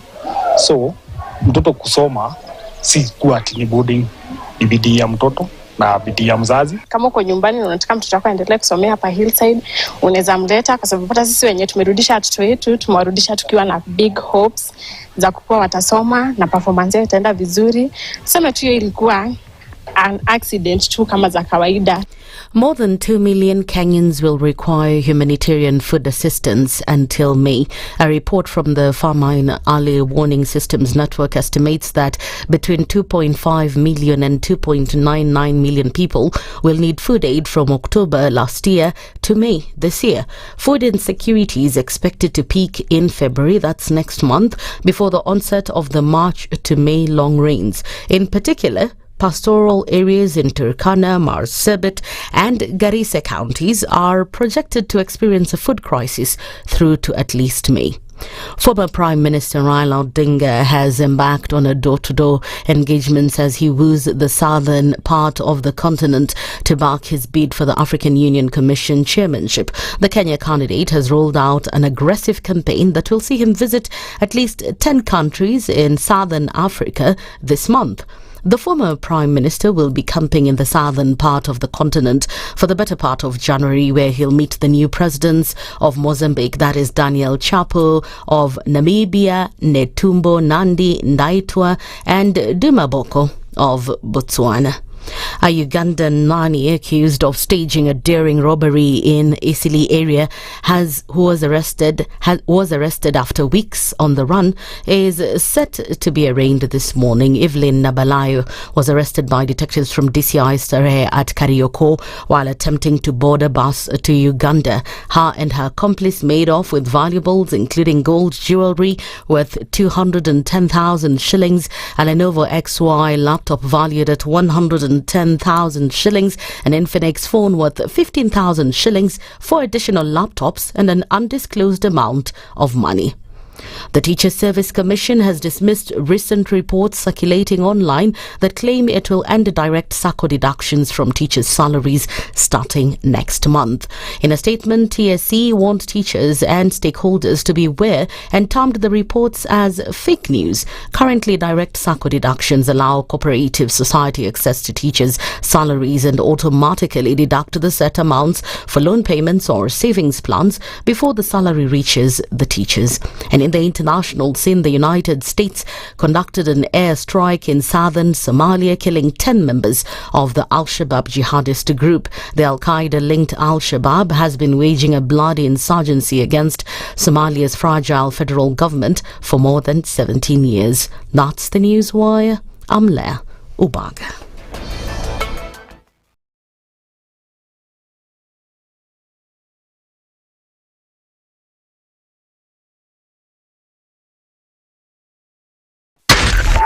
.4 Spice FM, Nairobi. When you're impeached, you're impeached. When you're sentenced, you're sentenced. Madam Chief Justice. Until the sentence is set aside. Ukibeba vitu kwa roho utakufa. If you carry things in your heart, you will die.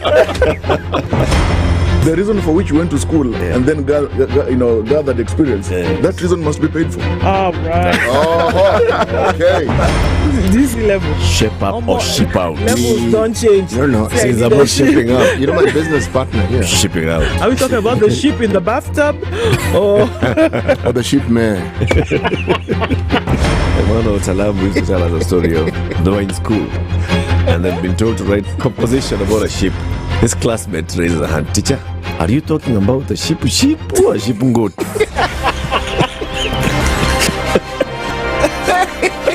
The Situation Room, Kenya's biggest conversation.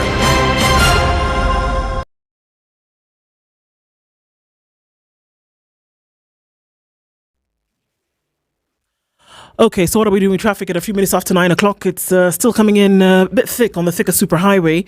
As you get towards that Pangani underpass, it's going to slow down just a tad, but I think we'll survive it, right? On Kiambu Road, it's actually, it seems to be increasing just a little bit as you get through towards Muthaiga Square, but coming out of traffic hours soon will prove that we'll be fine.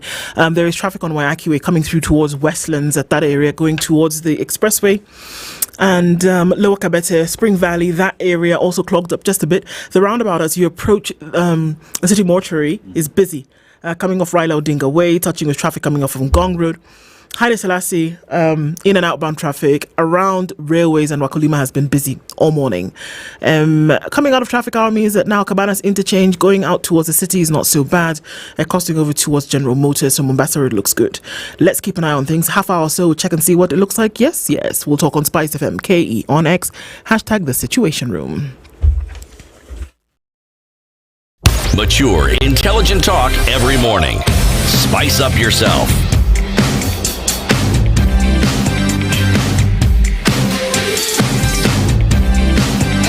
Mornings done right. 94.4 Spice FM. Okay, it is now 7 minutes after 9 o'clock. And I have to remind you that the first of its kind, the biggest of its kind, is happening on the 18th of January at the Gallant Mall in Parklands, Nairobi, and on the 27th of January at Okoh Hotel in Eldoret. What am I talking about? Cradle is hosting its first annual study abroad conference. It's not a fair, it's a conference. And so let me tell you a bit about Cradle. Cradle is Africa's largest study abroad platform, and it uses cutting edge technology and its expert student counselors to help students search, match and apply to over 600 universities, or rather in 45 study destinations. Some of the countries that we are looking at: Grenada, Germany, United Arab Emirates, Iceland, Rwanda, Mauritius, Australia, Cyprus, France, Canada, Turkey, and Northern Cyprus. So what's happening at this conference? Well, you get an opportunity to come out and talk to representatives and top experts from Cradle and international universities across the world. The conference is packed with most knowledge you will ever get at one place to make your best study abroad decisions. So who do you want to talk to about what? You'll have days to be able to schmooze with these guys and figure out what it is that you want to do with your university education. There will be scientific tools that you can use. There will be an event highlight, which is a battle of study destinations. There will be tailored breakout sessions with representatives from universities, and there will be a masterclass on how to secure your student visa. If there's anything that you have in terms of questions about this is the place to be on the 18th of January in Parklands and the 27th of January in Eldoret. This is not just another student fair, it's the first of its kind study abroad conference, and it empowers you to make the most comprehensive study abroad. You need to register. It's free, but it's invite only. Register at www.cradle.com or call 0799 000 444. We're going into a conversation about the beneficiaries of the Tuajiri program by the KCB Foundation. But let's get a little bit of information about what that is all about and how it's been helping people around the world, around the country. Let's talk about the fact that over 1 million young people enter into the labor market each and every single year. And with that problem that does exist, every other government talking about unemployment and how they will offer solutions. KCB says, we've seen this problem, and what solutions do we offer? The Tuajiri platform, and through the KCB Foundation, decided that it will empower, equip the unemployed youth aged between 18 to 34 in the informal sector to start and grow more micro enterprises. Now, when we talk about what it is they're doing and the numbers, just those that have gone through this process now, KCB since inception has created 150,555 jobs, trained 35,195 youth, incubated 10,954 youth, and disbursed 267 million shillings loans to support their enterprises. Now, it has also issued 2,225 startup toolkits for trade and trained 6,535 businesses on financial planning. So KCB says, we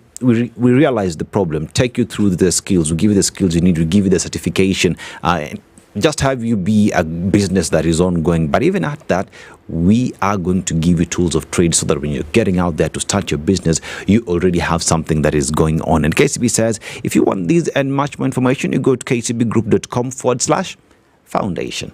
There you go. I mean, it's interesting that we talk about this on a day when results from exams that were written, last year in the KPSE and the KCSE are due to be released. Released, yeah. And so folks are going to be asking the question in the next coming days, okay, so what am I going to do after that? Yeah. Am I going to go and get specialized training? Am I going to go into university course? What is it that I'm going to do? Is the is the atmosphere, is it ready to take me with what I have and what I want to do? So it's interesting that folks who may not have had a shot, you know, because we do know, again, that there are hundreds of thousands of folks who fall off the grid. What happens to them in terms of getting higher education after high school? You know, what happens to them? And this is just a great platform upon which they can make the choice, getting into society later on. You know, the ability to actually understand that beyond a certain fundamental or basic formal education that someone has, that they need that works too. Okay, no, this actually works because it's amazing how these things have a mind of their own. Yes, that you actually have a situation where an entity, a business, can actually understand that there is a gap between the knowledge that somebody has at that particular point in time and its applicability in everyday life. Now that is what the Tuajiri program does. It understands that that gap needs to be bridged. And it bridges that gap, and it bridges it effectively. Because the need, when you look at the numbers of people who've benefited, what it does tell you is that there are many, many more who want to. If you look at the number of people who actually apply and those who are able to actually be accepted, it also tells you of the great need. But what is daunting is when you look at the number of Kenyans who actually enter the job market every single year. And we know full well that the number of people who are employed in this country continues to increase, not decrease.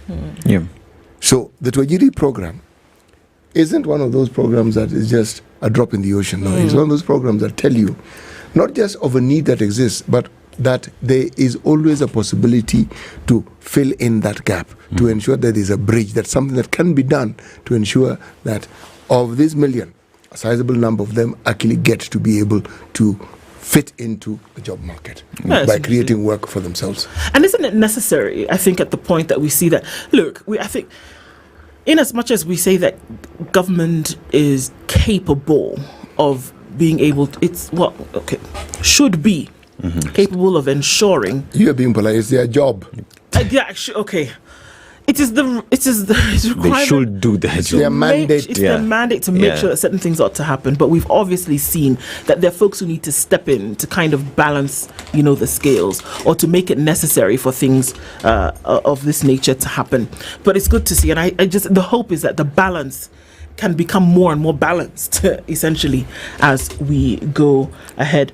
So this hour, we will be having a conversation about, you know, this program and some of the fundamental things that go into learning when it comes to that. And our guest for this hour is here seated. Maureen Wanja Mbogwa is a KCB Foundation Tuajiri program participant, participated in the program, and she's here with us this morning. Maureen, good morning. Good morning. How are you? I'm good. Happy New Year. Happy New Year to you too. We say Happy New Year until Dennis says until Valentine's Day. Yeah, After Valentine's Day, we start saying other things. All right.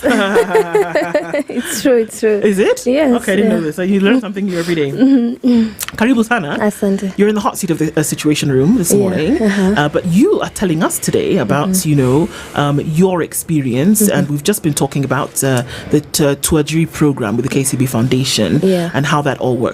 But before we get into that, our cup of tea is a proverb every day. And so CT goes to many African countries, different African country every week, and lands on one country and gives us proverbs. So what we'd like you to do. So now we give you a cup of tea and then we give you a job. All right. Tell us what that means and how you would interpret it. Is that all right? Yes. Okay. Yeah. Voila. All right. So let me give you the proverb. Okay. That would have been interesting if you could interpret it without hearing it, but okay.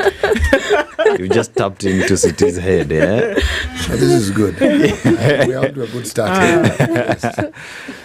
Our proverbs for the whole of this week come from the Republic of Kenya. Okay? And the proverbs are in the language that we consider and know to be our national language, Kiswahili.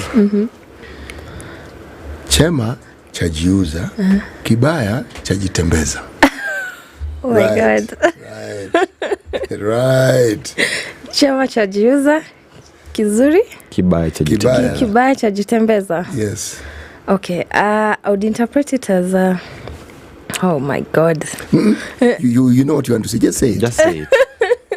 God can help. But Yes, I would say, oh my God, let me just think about it. Breathe. First, breathe. It usually helps to stay alive. Don't overthink it. Believe me, it's not that complicated. Just say what comes to your mind. Okay. Your interpretation can't possibly be wrong because it's how it resonates with you, what you think it means. Yeah. Yes.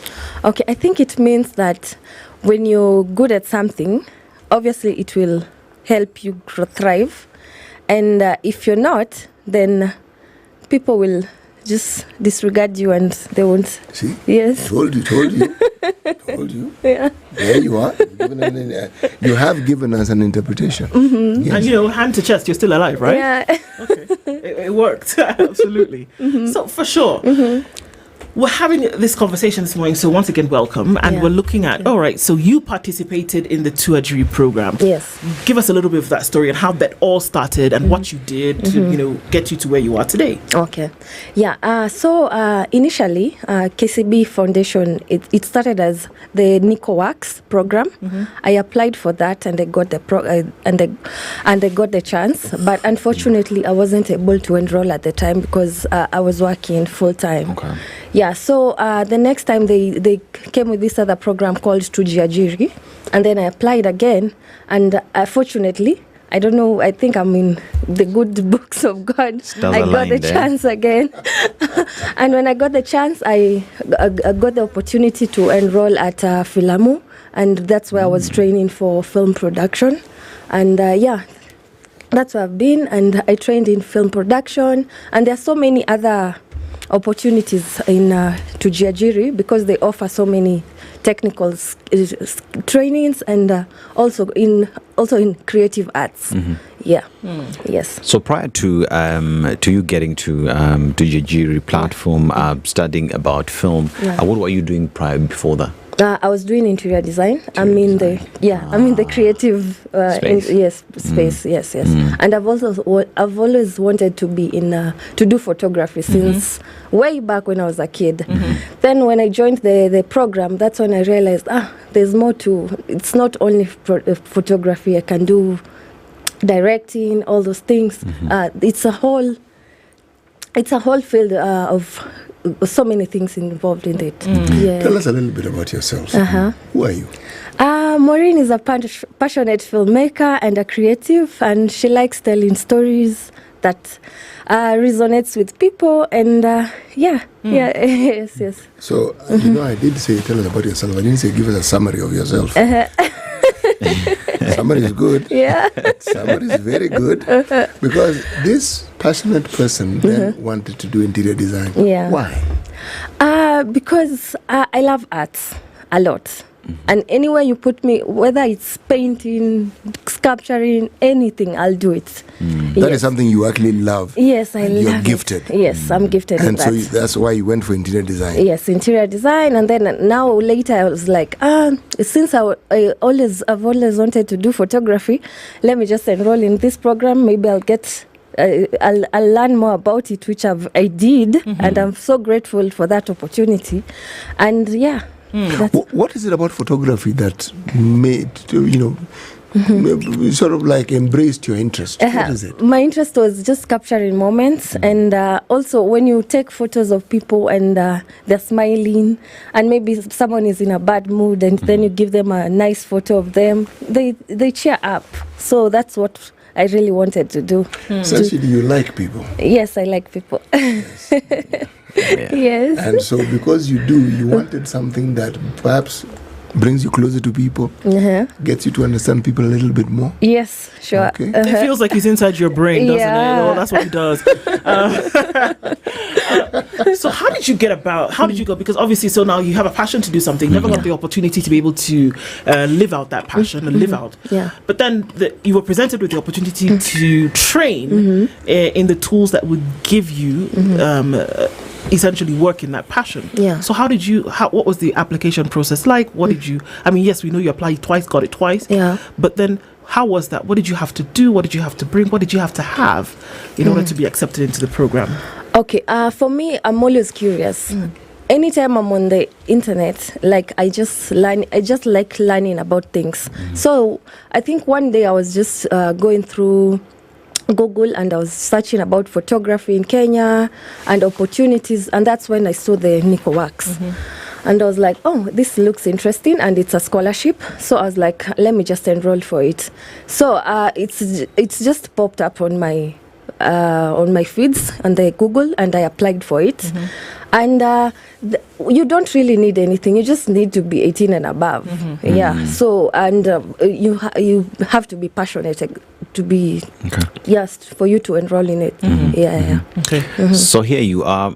You have your interior design gig that you're really passionate about. KCB to Jajiri comes through and says, okay, so I'll come and we will train you for you to achieve also the dream that you have, which is photography, filmmaking, and all that. So in terms of, let's combine both. Let's combine your interior designing gig that you're really good at, and then you have the photography, combining all these into a business. How has that helped propel your interior designing gig, or also just you becoming a filmmaker, independent filmmaker and a photographer out there? How has that been, bearing in mind that KCB to Jajiri also gives you the skill of being an entrepreneur and all that? Okay. Well, since I'm good in interior design, that skill comes in film as I can do set designing. I can dress people because I like styling. Yeah, so that is something I can incorporate in my film journey. And what was the other question again? In terms of just those two skills helping your business grow. Okay. Yeah, that is something I can venture into set designing only if I want to just be a set designer in film production. And as well, I can be a director or a producer because I've already done film. Yes. So what was it like? I want to take you back to after you applied and you got accepted into the program. What did that mean that you needed to do? Okay.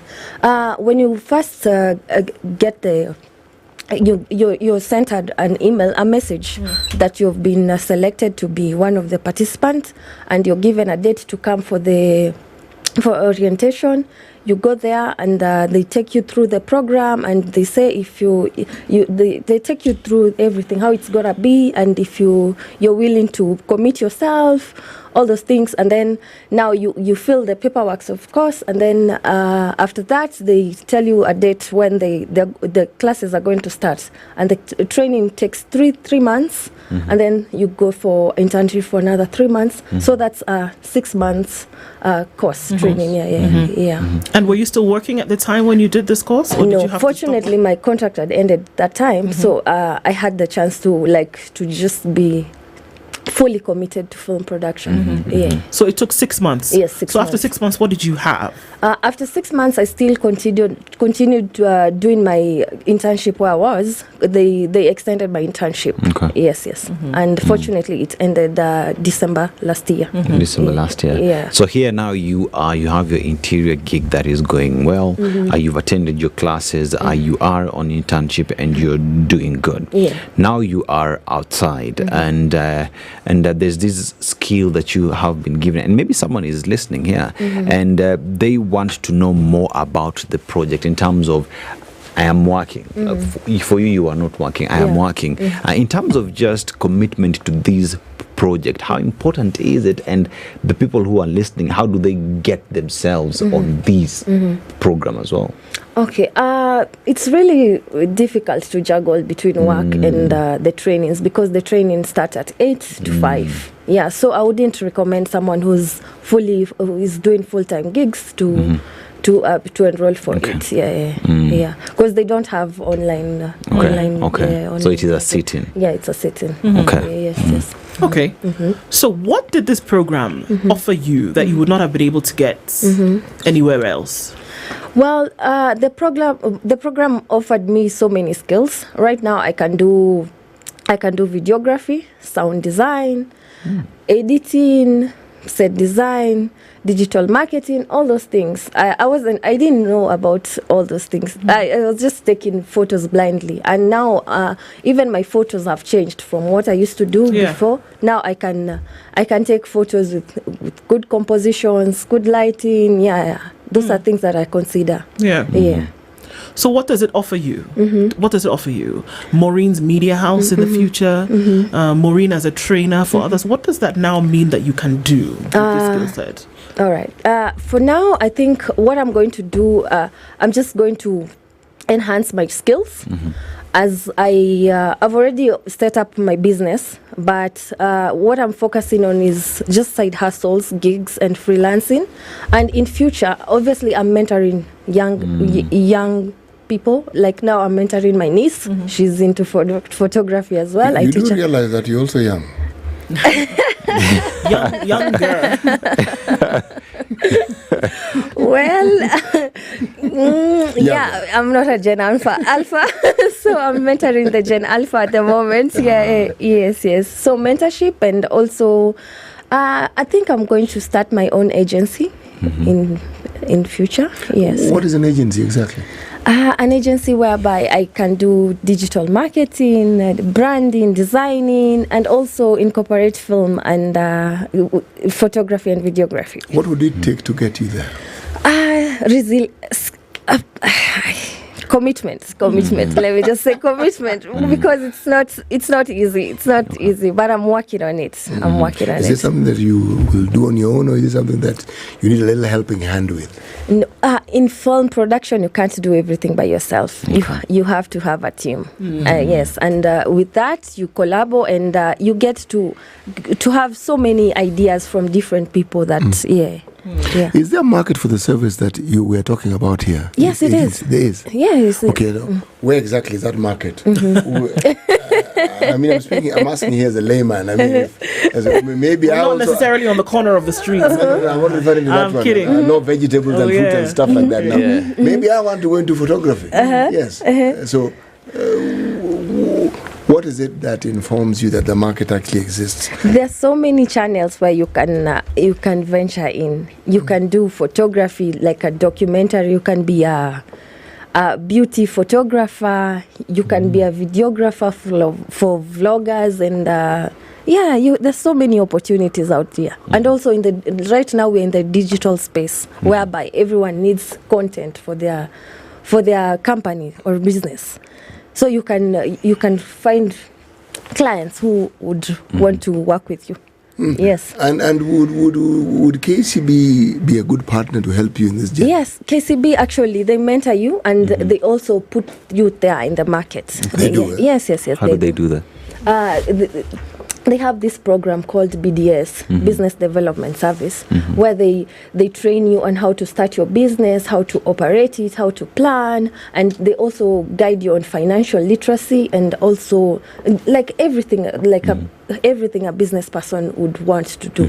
And also they give you, they assign you to a coach who will take you through, and a mentor, she'll take you through everything on how to do all these things. What I'm hearing you say is a situation of you have this passion, you've approached a partner who's willing to help you on your skill, and on top of, even after going for internship and you're back, they still say, we still want to hold your hand, assign you to a coach who will mentor you to help you grow your business. So how important has that been in helping your brand grow, that you're having a coach who's telling you do this and not this, follow this route and not this, for you to succeed? Okay. They make you be focused. So they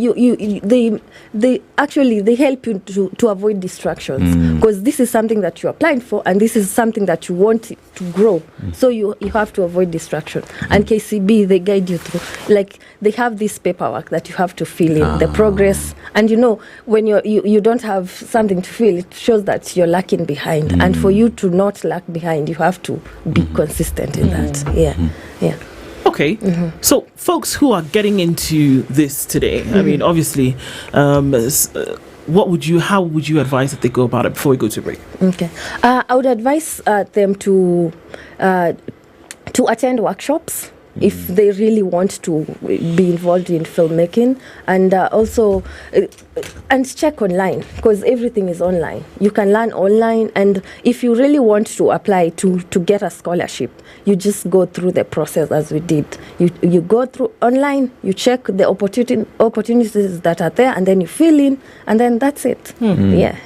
Let's take a break at this point. It's 28 minutes to 10 o'clock, having a conversation with Maureen this morning, and she is a KCB Foundation participant at the Tujiajiri program, and just talking with us about her journey and what she was able to do, and how we can actually see how this bridges the gap for a lot of folks this morning. We'll come back and continue that conversation with her. It's 28 to 10.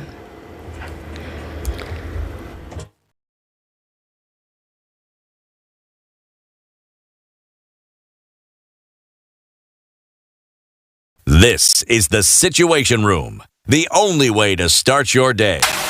The weather with SpiceFM.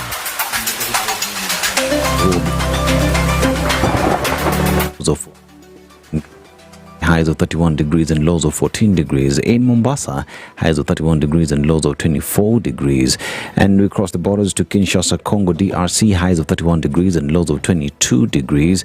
And in Addis Ababa, Ethiopia, highs of 24 degrees and lows of 10 degrees.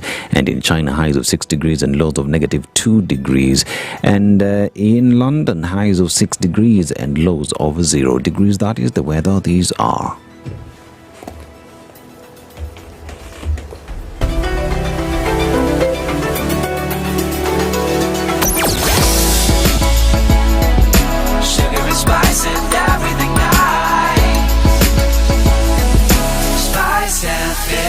Spice up your life.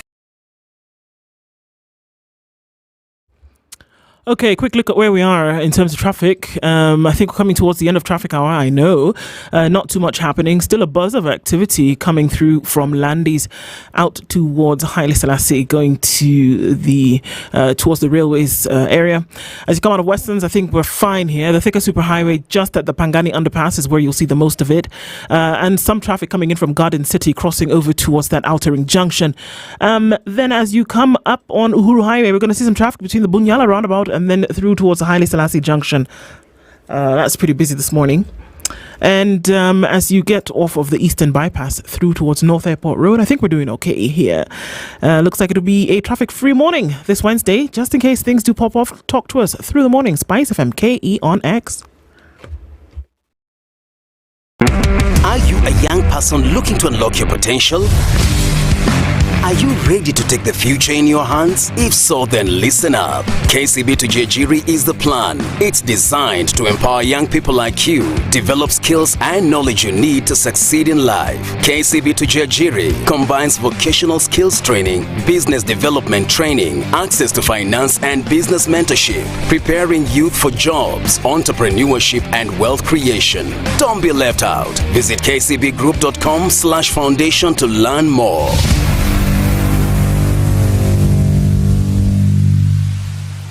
Mature, intelligent talk every morning. Spice up yourself.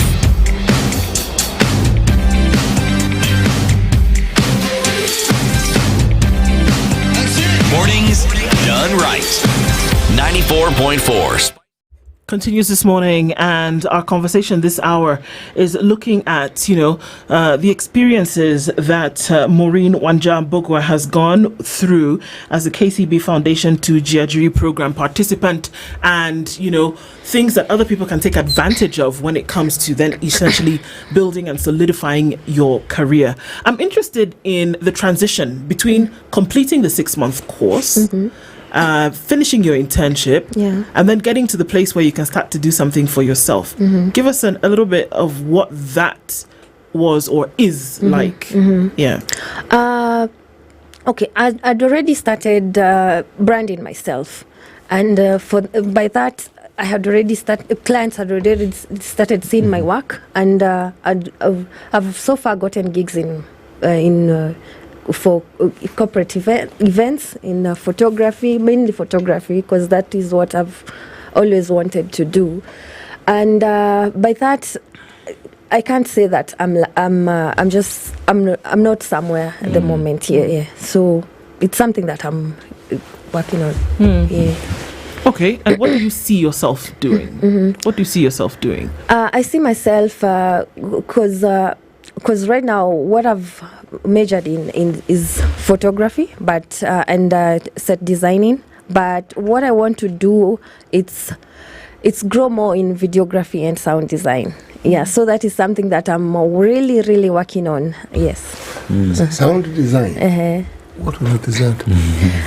For film, sound design for film, because it's totally different with what you see on TV. It's sound for film. It's different because everything has to be captured. Okay. Now, I'm coming from a position of complete ignorance. Okay? Here you are filming, say, a documentary. Okay, talking about terrible roads in Kenya. Yes. Sound. Okay. How would sound feature in such a documentary? What would it be doing? Yes. You need to showcase how they like when the cars are moving, the sounds that they're making on the road. Like it's causing that. Yeah, it's people walking in the street, people hawking things, constantly being pushed. Matatu operators yelling to create the image plus sound in your mind that it's a busy road. Yes. So with natural sound and things like that. Yes, natural sound. Yes. Most times, I'm a movie buff. When we watch movies, there's music that is associated with movies. Yes. Does that also fall under sound? Yes, it does. It does. Nah, this is good. Now tell me, I've always wanted to ask this question. How does one determine the sort of music that accompanies, say, like that documentary we spoke of about the road? How do you decide what music would be good for this sort of documentary? It's something like emotions. You play around with emotions of people. So like if it's a sorrow story, you get sounds like. Can we say we integrate the emotions of people as opposed to playing around? Yes. So we integrate. We integrate the sound of people. Yes. So okay. Sound. Photography. You are an interior designer. Yeah. Not were, are. Yes, okay? I am. Now, is it possible, is it within the realms of possibility that this skill that you've acquired can help enhance your interior design business? Yes, it does.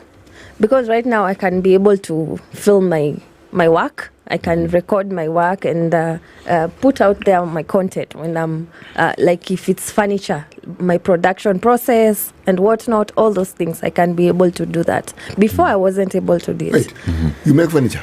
Yes, I do. You do? Carpenter. I thought you said interior design. Interior design is a whole. Includes furniture. Yeah, we have. No, includes furniture. I'm asking again from a position of ignorance. I thought design meaning you help people. You explain to them what they must. But you actually that's consultancy. That's consultancy. Yeah. So okay. So walk me through this interior design thing because I clearly don't understand it. So what do you do as an interior designer? You can either choose to be a consultant or a designer. You go to people's spaces and transform them. Yeah, there's so many things that you can do. You can also be a set designer in film industry. Yeah. You're very good at summarizing things. I want you to give me details. I want to be informed. Okay. I think you must have been very good in summary and précis in school because I ask you a question, I'm sitting back waiting for the story. You said you're a storyteller. Yes, I'm a storyteller. Tell me a story. Yes, this design thing, how furniture come in, what else you design, whether it's curtains, or what else do you design? Yeah. That's what I want to know. Okay. Yeah, yes. I can do that. Like I said, transforming spaces. I can come to your house, which is like an open space. I take out this carpet and replace it, paint the walls, the ceilings, and there's so much to do. I can put the curtains as well. Yes. Yeah.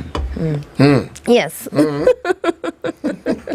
Transforming spaces. So you had this before, obviously, like you talked to us about. You had that. It was, innate. I'm looking for how now the program was able to connect to that which you already had. Yeah. And I guess it was a marriage of skill and opportunity, what it presented. But how then did the two come together to now give you that what you needed to get now to the next level? Yeah. I think it's determination and being focused in what you want. For me, I was really passionate about it, and that I just incorporated the two, because now I can be a set designer. If there's no opportunity for directing in this space, I can be a stylist. There's so many more that I can do in incorporating. And so here's a question where you have all this skill, you are in school. So in terms of just KCB is also making sure that you have a mentor, you have a coach, and that they follow through in making sure that you go through this process successfully. So now let's just talk in terms of how competitive this program is for the participants. First of all, you have to be you have to show interest, because that's where it starts. If you're not interested and if you're lacking, you're not coming to classes, they'll just do away with you. They drop you. They can drop you. If you're not serious about it. You have to be committed, first of all. And they also support you. And if you're lacking behind, they can also they call you and talk to you first. And if you're not showing any changes, then So when you finish the program, what are you armed with? What are you equipped with to go out into the world and conquer, as it were? I can do so much. No, what did the foundation program give you after you were done to then say, go ahead? Okay. They invite you for these BDS workshops, whereby they guide you on how the business. If you've already started your business, of course, they guide you. If if it's something that you're not doing right, they take you through, and then they help you as well. And also they support you financially, whereby you can apply for loans, and they help you in that. Well, if you don't have equipment, then you can buy from that loan that you get. Yes. So also they create opportunities like jobs. For you. So I'm hearing you say that this program that you get in KCB to Jajiri, it's not just about giving you the skill or giving you a coach or giving you the certification that you need for you to even be able to apply for these jobs, but it goes further to even give you access to loans. So let's just talk about you being an alumni of this exercise. How easy would it be for you to access loan to start your business? Okay, getting a loan, it's not that easy. You have to be your business has to be operational for 6 months, obviously. So you have to be consistent in that, so that they can see, okay, this is someone who is getting clients and is doing work out there, and that thereby they can offer their support so that you can grow the business. So what would it look like today if you said, all right, with what I have, I want to have a triple threat, have my own media production at the same time I can do interior, because then you can combine the two. What would that look like for you within given the opportunity? If given the opportunity and the funds, I can decide to just come up with a space whereby I can design sections like stages where people can come and film their content. If you're a podcaster, you can come in this room. If you're just a content creator who's doing your brands, you can have your own space. Yes, and I can offer also stages where people can come and showcase their theater arts. You mentioned that you mentor.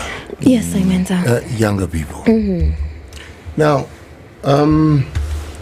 what exactly do you mentor them in, and with what goal in mind? At the end of the mentoring process, what is it that they must have achieved? Well, they don't need to achieve must have achieved anything before, because these are young people. No. I'm asking about what you're doing with them. What is it that process will achieve for them? For them. Yes. they'll be empowered. They'll have something to showcase in future. Like they can do this, and by that they can say, I was trained by Maureen. Yes. Yeah. And can these people, after being trained, be part of, say, the group of people you can rely on to do the things that you're doing? Yes, obviously. Those people I'm training are the people who I want to collaborate. Because if I get a gig and I want a videographer, and I've already trained a videographer, that's the person I'm going to call. Yes, and that's. And you don't have to look. I mean, you don't have to look much further because you know that this person has the skills that you need. Yes. So you talked about the fact that after the 2 Jiajiri program, that's 6 months, and your internship, there's also an opportunity for jobs. They offer you jobs. Give us a little bit of information about that. The job part. Like now, if you haven't gotten an internship, they can recommend you somewhere. Oh, okay. Yes. And also, when they have gigs, like their mentorship workshops, and they need people to like support them in videography and whatnot, they can call you for that. Yes. Okay. There are many people around the country, and I don't think they're held by age, who would have liked to go into a particular skill and haven't. I would like to know your thoughts about what you see others. We had a gentleman also in the program a couple of weeks ago and talked about the fact that he can see people who are who maybe need an extra skill. Maybe they need the 6 months education, but they're not really sure how to go about it. But I want to understand what your thoughts are about the current situation in the country where folks are looking for that extra. What do you see? Is it good? Is it getting better? Is it getting worse? What's going on right now in that arena? It's getting better so far because people are aware now about these scholarships that are there. And I would encourage people to enroll. You know, a long time ago, there were no scholarships for these technical skills. Like people were, when you're done with high school, that's it. You either go and be a whatever there, or you join your mother's or your parents' hustle. Right now, you can do so much. You can and you can decide, okay, this 6 months I'm going to do this skill, and then the next 6 months I'm going to do. And also to KCB, they offer so many. They offer a variety of skills. You don't have to be a filmmaker. If you're into beauty, if you're into farming, there's so much more that you can enroll in. So there are folks who, I mean, just again looking at it, like you say, okay, a lot more people are, how many people, let's say that you met before, and then entering into the program, maybe did you join with, or then are now aware, and then maybe have you seen other lives change and not just yours? Yes, I have. I have a couple of friends who we were in the same class, and they're doing great out there. There's a friend of mine who's his film, actually, he's a producer film that is supposed to be showcased, I think next month part 1. It will be in the theater. And there's another guy who's right now he's doing documentaries as well. He's based in Turkana right now doing documentaries. Yes, and there are so many other people out there who are doing great. So in terms of the Jiajiri platform that is out there now, it is seeking to solve a problem in the country, which is unemployment. So in terms of these solving that problem, how would you rate it? What would you say it is giving to help clean up the unemployment situation in the country? It's really supporting the youth, because right now people are equipped with skills which they didn't have, and also it's empowering people, and it's like now you see parents, some of the parents are struggling. They don't have this kind of money to enroll you in a university or a college out there to pursue film production. Now KCB is supporting you. Like you don't need money to join the program. You just need to be you and your skills, like your passion. It's just you, And in terms of, say, collaboration with other partners, say, the Ministry of Education, the government, in partnering with such institutions, just making sure that this is a bigger thing that is out there, being pushed by all the agencies that are out there. What would be your message to these bodies? Well, I would encourage them to support and to be involved, and to also, like, if they can offer their funds to KCB so that they can grow the program to be. Actually, it's worldwide, but now we need to go. Like you see, in Nairobi, it's where it's big, but we need to go to those rural areas where people don't have like phones to access to know that there are opportunities like this. Yeah, it needs to be worldward. Like countrywide. Yeah. So maybe something like, would you advocate for something like, setting up an office of representation in each county, for example. So like you said, it's really, and maybe that's something that can be looked at, because it seems to be focused on Nairobi. But like I said, just going through different counties at some point last year, you're able to realize that, look, stuff is happening. People want to build their areas. People want to build their communities. Sometimes they need the requisite skill to be able to do that. So is this something that you could see replicated around different counties in order to have it done? Yes, it's possible. It's possible. And when people push it, they can be able to do it. Yes. Yeah. And just in the city, when you talk about these issues, every county is grappling with the problem that is unemployment. Perhaps these county governments that you have, the MCAs, the MPs, through their CDFs, would partner with such people, making sure that unemployment is addressed. I don't know, what do you reckon? When you talk about counties, the manner in which counties are run, the role of MCAs, the role of governors, that is a fairly loaded gun in this sense.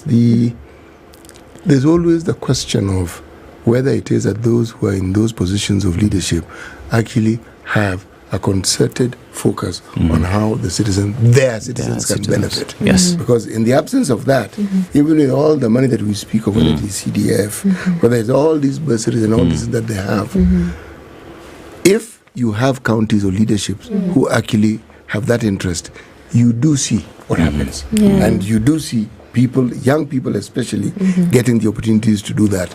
But beyond simply saying that this is the money that is being offered, you see, there's the opportunity. Yes. See, like Maureen here, in the absence of opportunity, that training would not be very useful, would it? Yes. But she tells us, KCB even introduce you to opportunities. Now, I want to ask this question. Opportunities, very good. Work, very good. Do you make money? Yes, we do. Yes, we do. I'm not going to ask how much. We are making money out here. Question number 2. More than you're making Don't before. Say it too loud.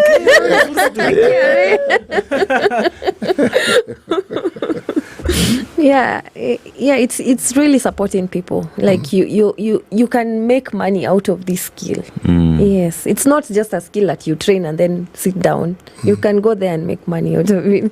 Yes.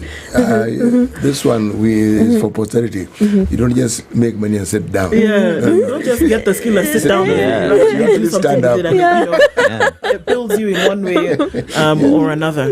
We talk about their high school, their learners who finished exams last year, and in fact those announcements of those results, in a very short while coming out.